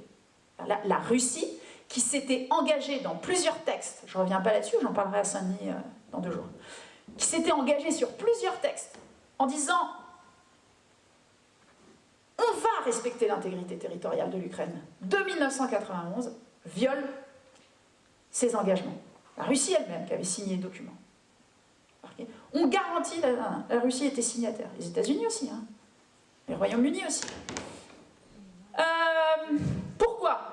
En Union soviétique, juste ça aussi, j'en reparlerai demain à Saint-Paul, puisque je ferai la mise en perspective historique et que je parlerai de la Seconde Guerre mondiale. Pendant la période soviétique, les Ukrainiens sont assimilés à des collabos. Pour le faire brièvement, vous avez en Ukraine, pendant la Seconde Guerre mondiale, à peu près 200 000 combattants nationalistes, dont une partie ont collaboré, et 5 millions dans l'armée rouge. D'accord? Mais celui qui parle ukrainien est rapidement assimilé à un facho. Là, je parle de la période de la Seconde Guerre mondiale. Dans l'imaginaire russe, enfin soviétique. Si vous parliez, pendant la période soviétique, vous parliez ukrainien dans certaines régions, on pouvait vous traiter de facho ou de nazi. Et il y a cette assimilation que Poutine a réutilisée dès 2014 et qu'il a réutilisée, souvenez-vous, la dénazification, j'ai dû répondre au moins à 15 journalistes sur cette question, ça vient de là. Et ça n'a pas arrêté depuis 2014, dans les médias russes. D'accord ? Après, vous avez l'annexion de la Crimée, vous avez les petits hommes verts qui étaient déjà en Crimée qui se baladent à l'est. Hein ? On les appelle comme ça ? On les a appelés comme ça au début parce qu'ils étaient sans insigne. Poutine n'a pas dit que... Enfin, il a fait ça, c'était pas les militaires qui ont pris le contrôle des organisations politiques en Crimée pendant la première semaine, la dernière semaine de février, début mars, là, c'était des militaires sans insigne. Hein ? Poutine l'a dit bien après. Poutine l'a reconnu après, en disant j'ai demandé, j'ai réuni mon conseil de sécurité quand Yanukovych est parti et je leur ai demandé d'annexer la Crimée. Après, il l'a reconnu. Et ces hommes verts, vous avez d'ailleurs un monument en Crimée, à Simferopol, capitale de la République de Crimée, qui en gros, rend hommage aux hommes verts qui ont libéré la Crimée du joug ukrainien, nazi. Avec cette assimilation. Alors que les Ukrainiens, au même moment, donc, qui gouvernent et qui ne sont pas d'extrême droite, quelque chose, même s'il y a des mouvements d'extrême droite en Ukraine, bien évidemment, je pourrais revenir là-dessus, n'ont pas le droit d'aller en Crimée. Il n'y a aucun avion qui peut décoller et atterrir en Crimée. Donc il n'y a absolument aucune possibilité pour les élites politiques ukrainiennes, si ce n'est de s'engager militairement. Et ça, ils prennent le contrôle du Donbass. Alors à l'est, les combats, vous voyez, au tout début, c'est ça l'occupation de le début. Là, vous allez, on est au 15 août 2014. Au tout début, vous voyez, c'est une petite partie du territoire. Vous voyez comment ça s'agrandit? Là, on est en septembre, et là, on est en janvier 2015. Pourquoi? Parce qu'au début, les Russes soutiennent militairement. Là, ici, ils envoient leurs propres soldats et leurs propres chars. Ce que la Russie nie. C'est-à-dire que quand les Ukrainiens capturent des soldats russes, avec leurs plaques, Poutine dit « ce sont des soldats en permission ». D'accord? Bon. C'est comme d'ailleurs, je tiens à préciser, parce que ça c'est extrêmement, je trouve, important. Je vous ai parlé tout à l'heure de Boutcha. Les Russes nient les exactions à Boutcha. Ils disent que c'est une mise en scène ukrainienne. Hein? Donc là, les Russes jouent une autre partie. Ils annexent pas le territoire. Ce qu'ils veulent, c'est déstabiliser l'Ukraine sur la longue durée. Vous voulez pas intégrer ma sphère d'influence? Eh bien moi je vais vous montrer qui est le maître. Et là je commence à envoyer des soldats, j'occupe une partie du territoire, etc. etc. Ça c'est avant la guerre, l'invasion pardon, l'invasion du 22 février à peu près. Alors ça c'est des cartes qui étaient diffusées à peu près tous les jours. Donc vous voyez ici l'oblast, pardon, la région de Lugansk, ici la région de Donetsk. C'est là que vous voulez rendre compte que la région de Donetsk ça peut progresser par rapport à ce que je vous montrais tout à l'heure. Ici, vous avez Mariupol, qui était à 15 km du front. Donc quand j'y vais en novembre 2021, on est à 15 km du front. Alors là, on ne s'en rend absolument pas compte. Hein. Mariupol, ça se développait, voilà, il y avait des fêtes, les restaurants étaient ouverts, etc. Bon, si vous alliez à Chirokine, ici, juste à côté de la ligne de front, là, ça pouvait bombarder. D'accord? Ça bombardait sur cette ligne de front-là, qui faisait 450 km, ça bombardait tous les jours. On est passé d'un conflit meurtrier, 2014-2015, conflit de haute intensité, à un conflit qui s'est progressivement, moi j'ai beaucoup de mal à dire gelé, parce que il y avait des morts régulièrement, et ça bombardait tous les jours, donc à un conflit que j'appellerais de basse intensité. Et c'est pour ça qu'on n'en parlait plus. C'est pour ça que quand il y a eu l'annonce et les bombardements, l'annonce de Poutine et les bombardements, on s'est dit, oulala, ah mais oui, c'est vrai, mais il n'y avait pas une guerre dans ce coin-là. Il a fallu réexpliquer ce que j'avais expliqué en 2014-2015, tout réexpliquer aux journalistes qui, bien évidemment, se sont mis sur le dossier sans savoir ce qui s'était passé avant. Et donc, toute la résistance dont je vous parlais, elle existait depuis 2014. Moi, je suis allée dans ces villes-là. Je suis allée à Bakhmout en 2015, je suis allée à Slaviansk et Kramatorsk. Là, j'ai rencontré des gens qui ont commencé à faire de l'humanitaire en 2014 et qui n'ont jamais arrêté. Je les voyais tous les ans. Et quand il y a eu l'invasion à grande échelle, ils sont allés où? Sur le front pour évacuer les gens. Parti. Alors, je vous parle de cette initiative-là, mais il y en a tellement d'autres. Et donc, ça bombardait tous les jours. En 2021, il y a 80 soldats ukrainiens qui sont morts sur la ligne de front. Et avant l'invasion à grande échelle, sur cette ligne, vous avez 70 000 soldats ukrainiens postés. 400 000 vétérans avant février 2022. 400 000 vétérans. D'accord? On se rend compte de ce conflit qui dure. Alors vous voyez que l'oblast de la région de Lugansk, elle est vite occupée finalement. Hein. Là, il y a quand même des contre-offensives qui se jouent ici. Et là, ça bloque. Alors là, ça bloque parce que là, la défense, elle est là depuis 2014. Enfin, depuis que c'est stabilisé, on va dire. J'ai appelé un copain à Slaviansk à peu près au mois d'avril. Je lui ai dit, écoute, là, il faudrait peut-être quand même évacuer. Et il me dit, bah, je ne vais pas évacuer puisque j'évacue des gens. Ça, c'était son. Voilà. Et il me répond à ça, il me dit, Alexandra, ils n'arriveront pas à Slaviansk demain, je te le dis. Je dis, bon, ok, tu connais, c'est un aumônier notamment de l'armée. J'ai dit bon, et là il avait raison quelque part. Je l'ai appelé en mars 2022. Hein. Donc là ça a avancé, hein, ici, puisqu'il y a eu un raccordement, mais là ça bloque. Et ça, les Russes, notamment Poutine, en fait un point de fixation. J'ai encore 2 diapos, après je vous laisse la parole. Ça c'est donc ici vous avez donc 2.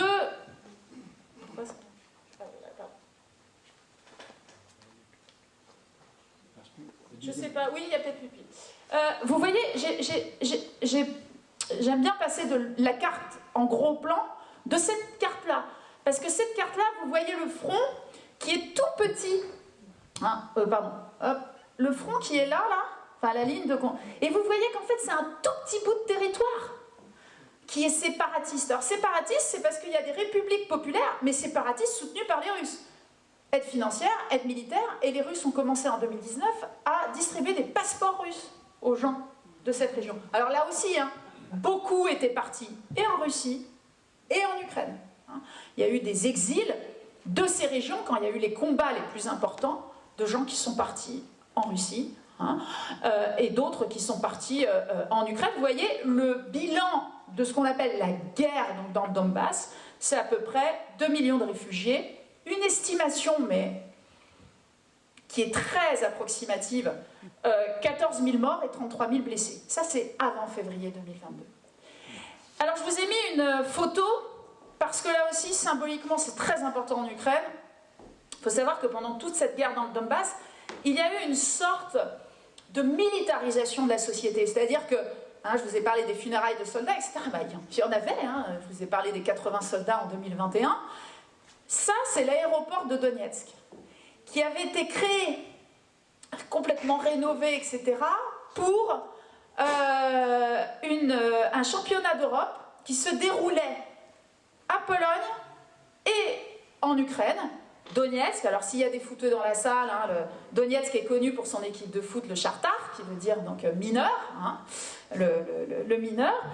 Et il y a 2 grandes équipes en Ukraine, hein. Il y a le Shartar Donetsk et puis le Dynamo de Kiev, hein, qui ont toujours été en rivalité, y compris sous la période soviétique. Et l'aéroport de Donetsk donc, avait été tout refait flambant neuf, et ça a été l'objet d'une bataille acharnée. Et au bout de 240 jours de siège, les Ukrainiens se sont retirés. Mais les soldats ukrainiens qui ont défendu cet aéroport, on les appelle les cyborgs en Ukraine. Il y a d'ailleurs une BD, une bande dessinée qui est faite sur eux, sur chacun d'entre eux d'ailleurs, qui a été lancée. Il y a eu des films qui ont été faits en Ukraine. Et ce mot, il vient d'un soldat adverse, séparatiste, qui a dit « Mais comment ils font pour résister autant? Ce ne sont pas des vrais humains, ce sont à la fois des machines et des humains. » Ils les ont appelés les cyborgs. Donc si vous dites les cyborgs en Ukraine, c'est l'aéroport de Donetsk et ces soldats, hein, qui ont combattu. Donc la guerre existe avant 2022. On passe d'une guerre limitée. Limitée pourquoi? Limitée en termes de territoire. Il n'y a pas de bombardement à Kiev, etc. À une guerre totale, parce que la population donc, se mobilise et il y a l'idée de prendre l'Ukraine dans sa totalité. Alors, pourquoi Poutine fait ça? Parce que quand Zelensky arrive au pouvoir, Zelensky, il vient d'une petite ville qui s'appelle Kryvyi Rih, qui est quelque part par là, dans l'est ukrainien. Zelensky, il est russophone d'origine. Il a fait plein de spectacles, vous savez que c'est un humoriste, un outsider de la politique, qui a fait plein de spectacles à Moscou d'ailleurs. D'ailleurs, on a été chercher, il y a un journaliste d'investigation très poussé en Ukraine. Et les journalistes ont dit, ok, jusqu'à quand il est allé à Moscou, hein, donc il y a eu des... Voilà. Et Zelensky, il arrive, humoriste, il fait une promesse de paix aux Ukrainiens. Les Ukrainiens en ont marre des anciennes élites politiques, on dit, on va tenter quelqu'un d'autre, on verra bien. Hein. Mais surtout, il vient de l'Est. Il est russophone d'origine. Et je pense que c'était, vous voyez, la dernière possibilité pour Poutine de se dire, attends, lui, je vais peut-être réussir à le manipuler. Yanukovych, ça n'a pas marché, du coup, Yanukovych que j'ai laissé tomber, là, on l'a retrouvé à Moscou. Enfin, Moscou, il habite Moscou aujourd'hui. À Rostov, une semaine plus tard, il fait une conférence de presse où il dit que c'est le président légitime, mais bon, il est déjà en exil. y est toujours, enfin, il est là-bas, il a été condamné par contumace pour haute trahison en Ukraine. Hein. Et donc Zelensky, il y a peut-être quelque chose à faire. Or Zelensky, moi j'ai suivi un petit peu ce personnage depuis qu'il s'est présenté à l'élection présidentielle. Zelensky, en fait, c'est quelqu'un qui a rapidement incarné sa fonction de chef d'État. Je suis chef de l'État ukrainien, donc je défends l'intégrité territoriale de l'Ukraine. Toute logique.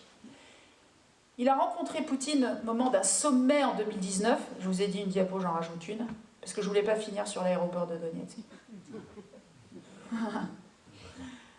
Vous savez, la première fois qu'il a rencontré Macron, Zelensky, la première fois qu'il rencontre Macron, c'est avant d'être élu. Il est élu en avril 2019.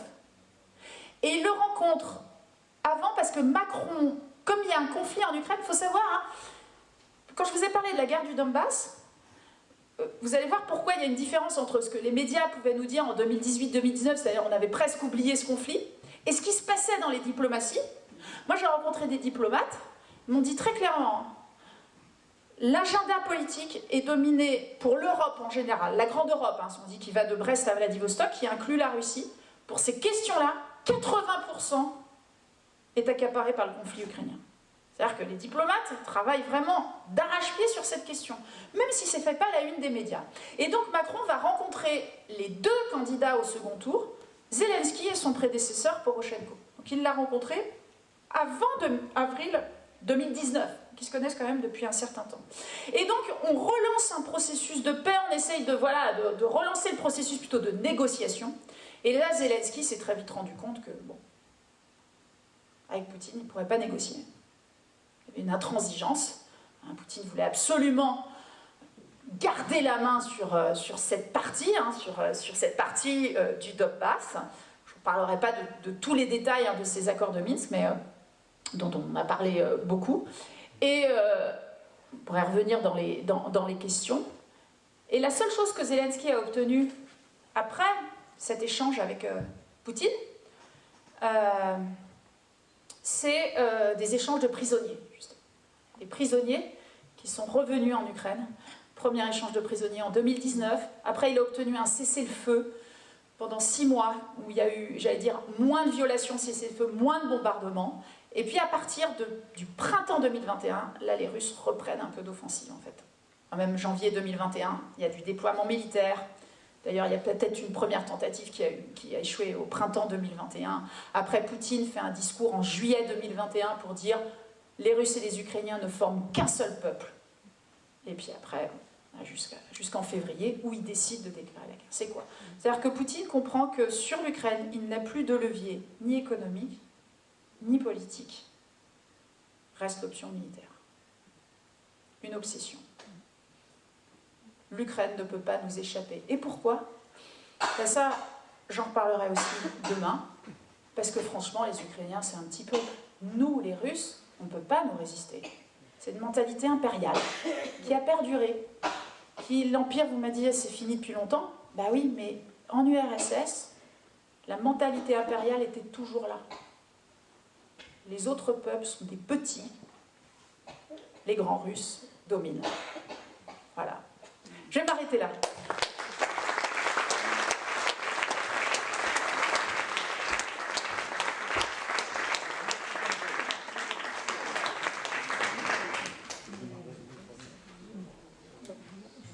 Alors évidemment, oui, la parole vous appartient maintenant. Nous allons essayer de ne pas épuiser tout de même notre conférencière, parce que vous voyez l'énergie qui est la sienne. Mais enfin, voilà, la parole vous appartient. Deux questions courtes. Je voulais savoir, primo, si les aides en munitions et en armement étaient gratuites, si c'était des dons. Et deuxième question, est-ce que vous avez entendu parler de la milice russe qui s'attaque à Poutine?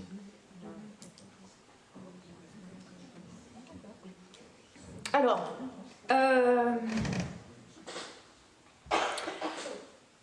il y a plusieurs choses. L'aide à l'Ukraine, ce qu'on appelle l'aide occidentale à l'Ukraine, d'abord, premier élément, elle existe depuis très longtemps. Elle n'a pas besoin de la guerre pour exister.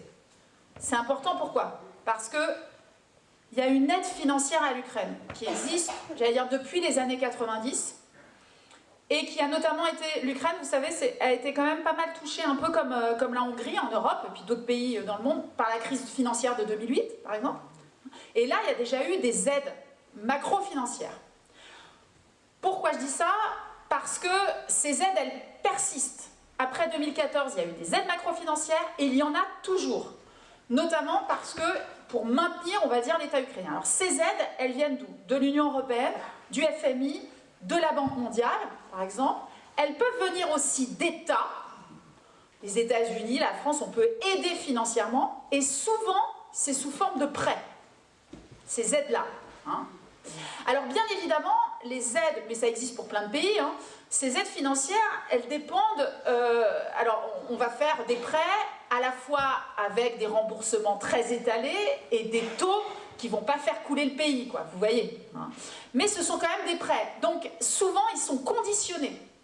Et notamment l'Union européenne aujourd'hui fait un travail très important dans le domaine de la lutte contre la corruption. Parce que le problème, c'est que ces aides financières, il ne faut pas qu'elles se retrouvent dans la poche des oligarques ou des hauts fonctionnaires.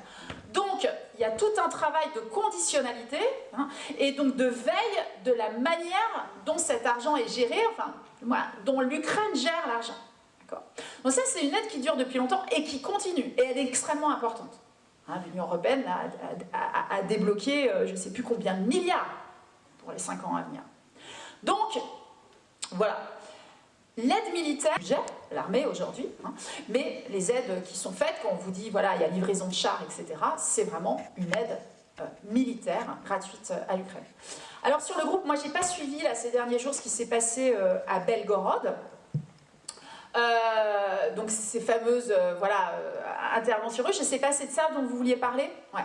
Alors par contre, ce que je sais, c'est qu'en Ukraine, donc, si on regarde un peu la composition des forces qui combattent, il y a plusieurs choses. Il y a l'armée, il y a ce qu'on appelle aussi la garde nationale qui a été formée en 2014 et qui dépend, on va dire, maintenant du ministère de la Défense. Zelensky, en 2022, a créé la Légion internationale. C'est là où vous allez retrouver, par exemple, les Français. Hein, il y a à peu près des estimations qui sont faites de gens qui travaillent. Ils disent qu'il y a à peu près 80 Français qui se sont engagés dans la Légion internationale ukrainienne. Hein. Donc ça veut dire qu'ils combattent côté ukrainien, hein, mais qui ne sont pas forcément des forces militaires, ce pas des forces militaires françaises, hein. C'est des gens qui bénévolement sont engagés. Alors toutes les nations hein, sont représentées. Et puis après vous avez des bataillons spécifiques. Vous avez des bataillons géorgiens par exemple, vous avez des bataillons tchétchènes, côté ukrainien, vous avez des bataillons biélorusses, hein, donc qui décident ces nations d'aider, et vous avez notamment un bataillon russe. Côté ukrainien. Il y a des Russes qui ont décidé de se battre. Hein, voilà. Et voilà, ça c'est une possibilité. Hein, ce bataillon qui combat côté ukrainien, qui peut se retrouver éventuellement faire des incursions, mais les Ukrainiens le font aussi. Hein, ils peuvent faire des incursions en territoire ennemi, enfin territoire russe. Hein, sachant que le territoire ennemi, ça peut être aussi le territoire occupé, mais là il s'agit, hein, Belgorod, c'est le territoire russe. Enfin, pour les Russes, les territoires annexés que je vous ai montrés sont russes hein, aujourd'hui, hein, depuis le 30 septembre. Voilà. Et puis après, vous avez une opposition, alors là, interne à l'Ukraine, pas forcément militarisée, interne à la Russie, pardon, pas forcément militarisée. Hein. Et d'ailleurs, il y a des choses, on ne sait pas trop, hein, c'est comme ce militant d'extrême droite qui a été, qui a subi un attentat dans un restaurant de Saint-Pétersbourg, quelqu'un qui faisait partie de l'extrême droite, etc. Voilà, on a du mal à savoir si c'est vraiment, si c'est ukrainien ou si c'est russe. Hein. Donc il peut y avoir de la part des Russes, j'allais dire, tout le monde n'est pas pro-Poutine en Russie. Après, on ne connaît pas les proportions hein, de ceux qui veulent s'attaquer, j'allais dire, à ce régime. Et puis surtout, il y en a beaucoup aujourd'hui qui sont emprisonnés. Hein. Qui d'autre? Oui. Ou qui ont des accidents de voiture. Bonsoir. Déjà, merci pour toutes ces informations. Moi, j'habite en Géorgie, dans le Caucase, ouais. Du coup. Et j'étais à Kiev aussi en février. Donc première petite question, est-ce que c'est un choix d'utiliser Kiev comme terme? C'est pas un jugement, hein, mais c'est vrai que tous mes amis ukrainiens m'ont ont forcé la main pour passer à Kiev. Ouais, de dire Kiev. Je m'étais dit que ça coûtait pas grand-chose pour moi, mais voilà. Tout à fait, vous avez raison. Et ensuite, par ailleurs, je sais que vous êtes aussi spécialiste donc, de la Biélorussie, et je me demandais, j'ai l'impression qu'autour de tout ça, on a aussi un Poutine qui ne veut pas d'expérience démocratique dans son espace, sa sphère d'influence, pardon. Du coup, je me demandais si quelque chose, par exemple, pourrait se passer en Biélorussie qui pourrait, selon vous, impacter après directement la politique intérieure russe, sachant qu'on a un Loukachenko qui est affaibli et peut-être incertain parfois dans ses choix politiques. Ok. Alors oui, je suis... Ouais, ça fait très longtemps que je travaille sur l'Ukraine. Effectivement, je ne suis pas passée de Kiev à Kiev. Parce que mes collègues ukrainiens, notamment à Paris, pourraient m'en vouloir. Et je pense que ce ne sera pas la première fois que j'aurai cette question. Voilà, je continue. Je vais peut-être changer aussi voilà, de dénomination. En fait, les Ukrainiens militent pour que on ukrainise donc le nom de la ville de Kiev. Kiev, c'est le nom russe. En ukrainien, ça se dit Kiev. K-Y-I-V, qui se dit déjà en anglais beaucoup comme ça. Enfin, ça fait très longtemps que les Anglais utilisent cette formule. Et là, vous avez notamment des tote bags qui circulent avec... il y a toute une volonté d'ukrainiser. Alors, c'est en plus paradoxal parce que je dis Lviv et Kharkiv. Et ça, pour le coup, quand j'entends le VOF, je regarde, je fais qu'est-ce qu'il me dit. Donc voilà, je viendrai bien peut-être à l'ukrainien. Après, sur la Biélorussie. Alors oui, c'est un pays que je connais bien. Alors, moi, j'y suis allée à peu près un mois après le début du mouvement de contestation, en 2020. Bon là, moi, j'ai même pas essayé d'y aller. Je pense que c'est dangereux. Dangereux, peut-être pas forcément pour moi, mais dangereux pour les gens que je connais. C'est-à-dire, en fait, si j'y vais, je ne vais pas pouvoir rencontrer les gens que je connais. Sachant qu'il y en a un certain nombre qui sont en prison, dont le prix Nobel Ales Bialiatski, que je connais depuis très longtemps, et qu'il a appris, je crois, pour 10 ans. Son procès a eu lieu un peu plus d'un an après son arrestation. D'ailleurs, je l'avais vu en septembre. Je l'ai vu en septembre 2020, il a été arrêté en juillet 2021. Il avait déjà fait 3 ans de colonie pénitentiaire quelques années auparavant. Alors, en fait, par rapport aux facteurs d'intervention en Ukraine, quelque part, moi, j'intègre la Biélorussie, en fait, parce que là, je vous ai parlé de ce qui se passait à l'Ukraine, vouloir dominer l'Ukraine, mais en fait, si jamais il y avait eu une démocratisation en Biélorussie, c'est le même scénario. C'est-à-dire qu'en fait, Loukachenko, en quelque sorte, c'est un allié géostratégique de Poutine, et donc, tant qu'il est en place, Poutine est à peu près tranquille. Mais le mouvement de contestation, il est évident, et d'ailleurs vous le voyez bien, Tikhanovskaya aujourd'hui, donc la candidate à l'élection présidentielle, qui, voilà, on suppose qu'elle aurait gagné les élections s'il n'y avait pas eu de fraude, elle est en Europe, elle est soutenue par l'Union européenne, etc. Donc en fait, l'idée de la sphère d'influence, la Russie ne veut pas être une puissance régionale d'un seul pays. Il lui faut les voisins. Les Géorgiens doivent le dire aussi. C'est compliqué d'ailleurs la politique en ce moment en Géorgie. J'ai un collègue et ami géorgien. Et donc, il y a voilà, cette volonté de mainmise. Et bien évidemment qu'il ne faut pas qu'il y ait de révolution en Biélorussie. Alors là, ce qui se passe, c'est que Loukachenko, on pense qu'il est malade, on ne sait pas quel type de maladie, et il y a plein de rumeurs qui circulent en Biélorussie, là, ces derniers temps, enfin je veux dire, il y a à peu près 2 semaines, on ne l'a pas vu, il n'a pas fait le grand discours au moment du 9 mai en Biélorussie, c'est très très particulier, il n'est pas resté au déjeuner avec Poutine quand il est allé à Moscou. Donc voilà, qu'est-ce qui va se passer si Poutine, si jamais Loukachenko voilà, décédait, voilà, ça c'est des choses, on ne peut pas savoir. C'est comme je dis souvent quand on me demande quelle est l'issue de ce conflit, si vous voulez, c'est très difficile de savoir parce que ça dépend de ce qui va passer dans les pays. Ça dépend de ce qui va se passer en Ukraine, ça dépend de ce qui va se passer en Russie. Là, il est très difficile de prévoir ce qui va se passer, comment on va se faire... Il va y avoir une instabilité. Parce que ce que Loukachenko a toujours dit, c'est derrière moi le chaos. Loukachenko, il est au pouvoir depuis 1994. D'accord ? Et d'ailleurs, les jeunes qui ont voté plutôt contre lui, c'était des jeunes qui disaient mais c'est quand même pas normal d'avoir un président qui est en place depuis plus de 25 ans. Moi, depuis que je suis née, j'ai le même président. Ça leur paraissait un peu bizarre, donc voilà. Donc voilà, je pense que... Mais en tous les cas, si jamais il y avait eu un changement de pouvoir en Biélorussie, si Loukachenko avait été déchu, un peu comme ce qui s'est passé en Ukraine, alors là, c'était beaucoup plus compliqué pour la Russie parce qu'elle avait deux fronts, la Biélorussie et l'Ukraine. D'où la question, parce que je me disais qu'avec sa maladie, peu importe ce qui peut se passer, ça pourrait être un coup de tonnerre.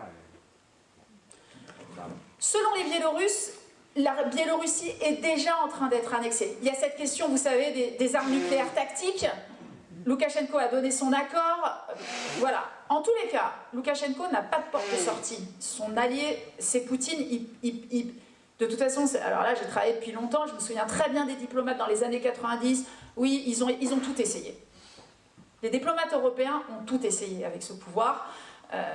Loukachenko est un dictateur et ne changera pas. Et il ne va pas libéraliser la Biélorussie, ça c'est une certitude. Donc ce sera pas, c'est pas sous son pouvoir que ça se fera. Voilà. Et le changement de pouvoir, voilà, on ne sait pas comment ça va se passer. Oui, allons-y. Bonsoir. Bonsoir. Et merci pour cette conférence, très intéressante. Alors moi j'aurais deux questions. Quand on voit l'état de l'Ukraine au niveau économique, comment ils arrivent à s'en sortir? L'économie est bloquée, là, ben, apparemment ils ont de l'argent, je ne sais pas comment ils font, c'est une question que je pose, comment font-ils pour s'en sortir, vu l'économie et le désastre du pays, quoi. Tout est bombardé, tout est... Voilà. Et ma deuxième question, est-ce que vous pouvez au niveau effectif me donner le nombre de soldats russes tués et le nombre de soldats ukrainiens? Alors, sur la première question, d'abord, le pays n'est pas à l'arrêt. Hein, vraiment, il faut avoir ça en tête. Alors, vous avez des embouteillages à Kiev. Kiev, il y a des embouteillages le matin, le soir, parce que les gens vont au travail, reviennent du travail. Et d'ailleurs, selon les Ukrainiens, hein, quand il y a eu... donc ça a été à l'arrêt au début, et puis ensuite, les Ukrainiens, quand la région de Kiev a été désoccupée, une partie des Ukrainiens sont revenus au printemps et après à l'été. Et ce que vous disent les Ukrainiens, c'est « chouette, on a des embouteillages ». Pourquoi? Parce que les embouteillages, ça veut dire qu'il y a de l'activité.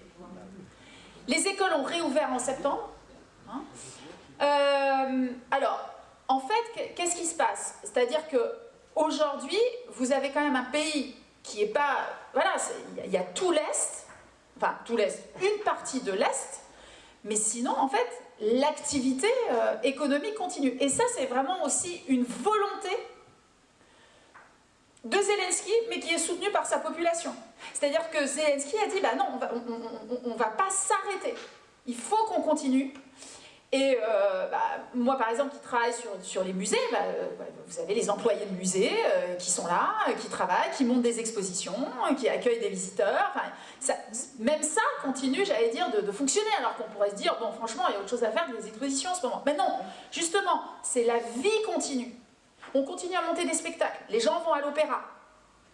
Alors, ce qui se passe, c'est que, là, je ne sais pas où ça en est, mais moi, quand j'y étais en novembre, comme il y avait eu des bombardements, vous voyez, il fallait qu'à l'opéra, il y avait un sous-sol qui ne pouvait accueillir qu'un certain nombre de personnes, donc il ne pouvait pas voilà, avoir salle pleine. Parce qu'il fallait que si jamais il y a une alerte aérienne, eh bien que les personnes puissent se réfugier dans les...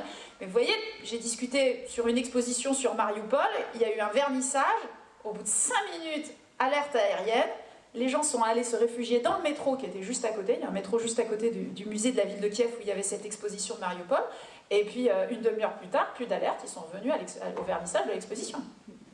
La vie continue. Extrêmement important. Alors, le pays est fortement... et ce qui fait tenir aussi l'Ukraine, c'est les aides financières, dont on parle peu, on parle beaucoup des aides en armes, mais les aides financières sont extrêmement importantes, et ça, Zelensky le sait. Et quand il fait ses voyages, etc., c'est aussi pour maintenir cette aide à l'Ukraine. Mais encore une fois, le pays n'est pas à l'arrêt, et j'ai même rencontré, vous savez, il y a une chambre de commerce, comment ça s'appelle? Je ne sais pas si c'est chambre de commerce, mais j'ai oublié le terme exact, mais une sorte de chambre de commerce franco-ukrainienne, c'est-à-dire des entrepreneurs français hein, qui ont entrepris en Ukraine, eh bien, ils continuent d'y aller. Par exemple, je connais des entrepreneurs, enfin des gens qui sont en Ukraine, voilà, ils passent 15 jours en France, ils reviennent 15 jours à Kiev, et ils font tourner leur entreprise. Hein. Donc ce n'est pas un pays à l'arrêt. Et du coup, j'ai oublié la deuxième question. Ah, le nombre. Ah, le nombre, alors là, moi, je ne fais aucun pronostic. Ce sont des estimations. Je ne regarde même pas les estimations des Ukrainiens sur les soldats russes. Je les connais, hein, je les vois. À chaque fois que vous ouvrez une page internet, vous avez le nombre de... Donc on est à plus de 100 000. Hein. 200 000. Donc comment 200 000. Voilà. 200 000, mais morts et blessés. Non, 200 000 morts. C'est les forces ukrainiennes qui disent 200 000 depuis... 200 000 morts. Voilà. Donc, là, je ne regarde pas. Je n'utilise pas... voilà, ces chiffres qui ne sont pas d'ailleurs des chiffres officiels. C'est pas le ministre de la Défense qui les dit. Il y a eu quelques sorties, comme ça. Zelensky, à l'été... on est quand? À l'été 2022, qui avait commencé à dire que, voilà, sur à tel endroit, il y avait à peu près 100 morts par jour. Et il avait sorti ça pourquoi? Aussi pour dire, bah, les gars, si vous ne nous aidez pas, on ne sait pas ce qu'on devient. Donc en fait, à un moment donné, ces chiffres, ils vont sortir. On ne sait pas quand, comment. Voilà. Une de mes hypothèses côté ukrainien, c'est que ça sortira le jour où il y aura besoin d'un cessez-le-feu, par exemple. Ça peut sortir à ce moment-là. Parce qu'à un moment donné, il va falloir montrer que les pertes sont importantes et qu'on ne peut pas continuer de combattre. Mais tant qu'aujourd'hui, il y a à peu près 90% de la population qui considère que le pays va gagner. Et ça ne diminue pas depuis le début. Les Ukrainiens sont persuadés qu'ils vont gagner cette guerre. Bien, merci beaucoup pour cette conférence qui est très éclairante. Puis je trouve que c'est bien de partir du terrain, quoi, parce que c'est ce que vous vivez et je trouve que c'est assez passionnant.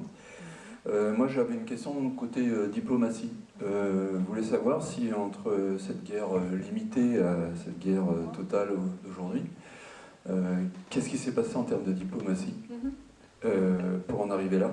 Et d'autre part, peut-être vous en parlerez à une autre conférence, mais j'aurais aimé aussi que vous parliez de ce qu'on appelle la Grande Russie par rapport à l'idéologie de Poutine. Alors, la diplomatie, oui, je pense que j'en parlerai davantage à Saint-Denis où je ferai les enjeux géopolitiques. Donc là, je parlerai vraiment des acteurs, l'Union européenne, l'OTAN, voilà, les États-Unis, la France, etc. Alors, cette photo, elle est assez révélatrice du fait qu'il y avait une diplomatie. Si on revient un tout petit peu en arrière, comment le front se fixe en 2015 ? Le front se fixe en 2015 avec donc les accords de Minsk qu'on a appelés et qui sont dans le même format. On n'a jamais appliqué. Que personne n'a appliqué. Les accords de Minsk, en fait, ce sont des accords où Poroshenko, que vous voyez complètement à votre droite, c'est Loukachenko à gauche. Poroshenko, à côté du drapeau ukrainien, c'est un président en gros qui signe les accords de Minsk, comme on le dit en Ukraine, c'est pas mon expression, avec un pistolet sur la tempe. C'est-à-dire qu'à ce moment-là, quand il signe ce document, on a l'armée russe sur le territoire ukrainien, en action, et qui avance. Et en gros, on dit à Poroshenko, et mon gars, voilà, soit tu signes, soit on avance. On continue. Il y a une pression occidentale, vous la voyez ici, et ce format qu'on appelle de Normandie, Loukachenko, là, ici, est l'hôte, ne fait pas partie des négociations à proprement parler, mais les 4 pays représentés, Russie, Allemagne, France, Ukraine, en fait, ça naît en 2014, en juin 2014, au moment des commémorations du débarquement. 6 juin 2014, Poutine et Poroshenko sont invités aux commémorations. Et il y a une guerre. Qu'est-ce qu'on fait? Et il y a une première réunion informelle, pas rendue publique, d'ailleurs il y a un journaliste qui photographie, et Poutine ne voulait pas qu'il y ait de photographie, parce que Poutine ne voulait pas être pris en photo avec Poroshenko, et ne voulait pas que ça se voie. Et en fait, c'est né à ce moment-là, les deux arrivent, qu'est-ce qu'on fait? Et ça s'est décidé de manière un peu impromptue, si je puis dire, parce que Obama était là aussi, et finalement, c'est la France et l'Allemagne qui ont pris le lead de ces négociations, entre l'Ukraine et la Russie. Mais la Russie, pendant tout ce temps-là, elle va jouer un double jeu. Elle s'impose comme un acteur. C'est la Russie. Les Ukrainiens ne négocient pas avec les séparatistes, qu'ils ne reconnaissent pas.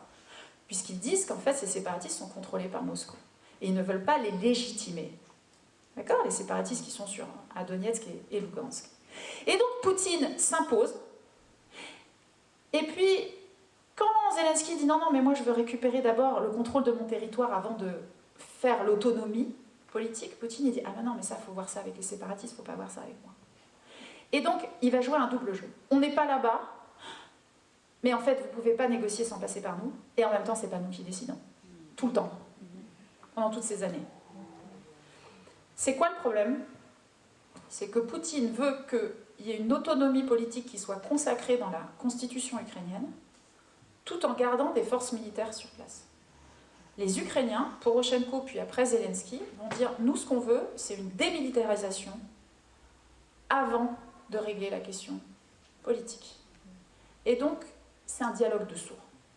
C'est pour ça que ça n'a pas été mis en place. Et de toute façon, quand on me posait la question à ce moment-là, on me disait alors la résolution du conflit, je leur dis la Russie ne veut pas qu'il y ait de résolution du conflit. Pourquoi? Parce que des territoires séparatistes, vous en avez en Géorgie et en Moldavie. Comme par hasard, Ukraine, Moldavie, Géorgie, les 3 pays qui veulent adhérer à l'Union européenne. Donc, la Russie maintient sa sphère d'influence en déstabilisant des États pour les empêcher d'être maîtres de leur politique étrangère. C'est ça l'objectif. Et donc, la Transnistrie, ça n'a jamais été résolu. En Géorgie, les conflits ont commencé dans les années 90, ont été réactivés en 2008, etc. C'est fait pour ne pas être résolu. Donc Poutine peut jouer, oui, je vais venir à la réunion, oui, je vais dire que ceci, ah, ben c'est les Ukrainiens qui ne respectent pas leurs engagements. Voilà. Et aujourd'hui, que veut la Russie? Je répondais à une interview hier là-dessus, il parlait de Zelensky et du tour qu'il avait fait, la Ligue arabe, le G7, etc. Et j'ai dit, vous savez, les Russes, ce qu'ils sont en train de faire, et je le vois depuis 2021, ils veulent se déresponsabiliser. Leur objectif, ils ont commis un crime d'agression et ils veulent prouver qu'en fait, la guerre ne vient pas d'eux. Elle vient des Ukrainiens et des Occidentaux. C'est quand même hyper fort, ce truc. C'est-à-dire qu'aujourd'hui, Zelensky est obligé d'aller dans tous les pays où les gens pensent, une partie, pas tous, que finalement, les Occidentaux sont responsables. C'est quand même dingue. Alors que c'est la Russie qui envahit un pays. Et donc, toute la désinformation russe, elle est fondée là-dessus. Se déresponsabiliser d'un conflit qu'ils ont eux-mêmes lancé. Bien sûr, en considérant que les Ukrainiens, comme les Géorgiens, ne sont pas maîtres de leur destin. C'est des bien trop petits peuples pour... oh là là, on va quand même pas les écouter. Alors, sur la Grande Russie, c'est ce qu'on appelle en Russie, il y a un terme pour ça. Ils n'appellent pas ça forcément la Grande Russie. Alors, la notion de Grande Russie, c'est plutôt les grands Russes. Par exemple, dans l'Empire russe, il y avait justement, parmi les peuples slaves, parce que ce qu'ils appliquent à l'Ukraine, d'ailleurs, une journaliste ukrainienne le dit très bien, c'est-à-dire que ça va résonner peut-être ici d'ailleurs, bref, c'est un colonialisme d'assimilation. C'est-à-dire, ils ne disent pas aux Ukrainiens, vous êtes différents et vous le serez toujours et vous serez toujours un petit peuple. Ils disent, vous êtes différents mais vous ne le savez pas, vous êtes en fait comme, vous devez devenir comme nous. Vous devez devenir des Russes. Et pourquoi ils font les déportations d'enfants avec les changements d'état civil? C'est ça. En fait, vous allez devenir comme nous. On va vous montrer que vous êtes comme nous. Mais en fait, c'est nier leur identité, vous voyez, mais d'une autre manière, quoi. Et les Ukrainiens considèrent qu'ils sont dans une guerre d'indépendance, donc une guerre coloniale. C'est comme ça qu'ils... Moi, je parle de termes un peu plus analytiques, mais pour eux, c'est une guerre d'indépendance, une guerre patriotique et une guerre contre le colonialisme et l'impérialisme russe. Ça, c'est... voilà. D'où tout ce qui se passe en termes, j'en parlerai demain, de dérussification des statues de Pouchkine, etc. C'est-à-dire, la notion en Russie, aujourd'hui, c'est le monde russe, Russki Mir. Alors, le monde russe, c'est comme un monde chinois. J'ai un collègue comme ça, Frédéric Charillon, qui a d'ailleurs écrit un bouquin il n'y a pas très longtemps, un collègue spécialiste en relations internationales, qui a écrit « Les guerres d'influence ». Et c'est là où les Russes et les Chinois se ressemblent, c'est-à-dire qu'ils ont leur propre conception de leur sphère d'influence. C'est-à-dire qu'il y a un monde russe, un monde chinois. Et justement, ce qu'il y a de bien, c'est qu'on ne sait pas où ça s'arrête. Donc Poutine peut vous dire « Ah mais le monde russe, oh là là, mais nous la Suède, il y a très longtemps, c'était à nous. » Il a fait une sortie comme ça, les Suédois ont commencé à se dire « Oula, voilà. » Donc il peut, voilà, le monde russe, c'est les russophones. Alors les russophones, bon bah, il y en a un peu partout dans le monde, donc bon, jusqu'où on va s'étendre, vous voyez. Donc la notion de monde russe, justement, c'est, on ne sait pas où il y a la limite. C'est ça qui est bien, c'est pratique pour faire la guerre. C'est pour ça qu'on ne sait pas où ça s'arrête pour eux, le monde russe. Et ça s'arrêtera là où ils ont décidé que ça s'arrêterait, vous voyez? Donc s'ils peuvent avancer, ils avancent. Kiev, c'est le monde russe, ça c'est sûr. Hein. C'est là où il y a cette vision, en fait, j'allais dire, impériale, et qui est liée au fait que pendant l'Empire russe, donc on parlait les peuples slaves, c'est ce que je voulais dire, il y avait les grands Russes, les petits Russes, les Ukrainiens, et les Biélorusses. Et tous étaient Russes, censés l'être. Bon, nous allons devoir, hélas, conclure cette conférence-là. Je suis bien sûr que vous ne regretterez pas d'être venus, parce que la présence d'Alexandra, évidemment, nous donne infiniment plus d'informations que nous n'avons peut-être reçues depuis plusieurs mois. Oui, allez.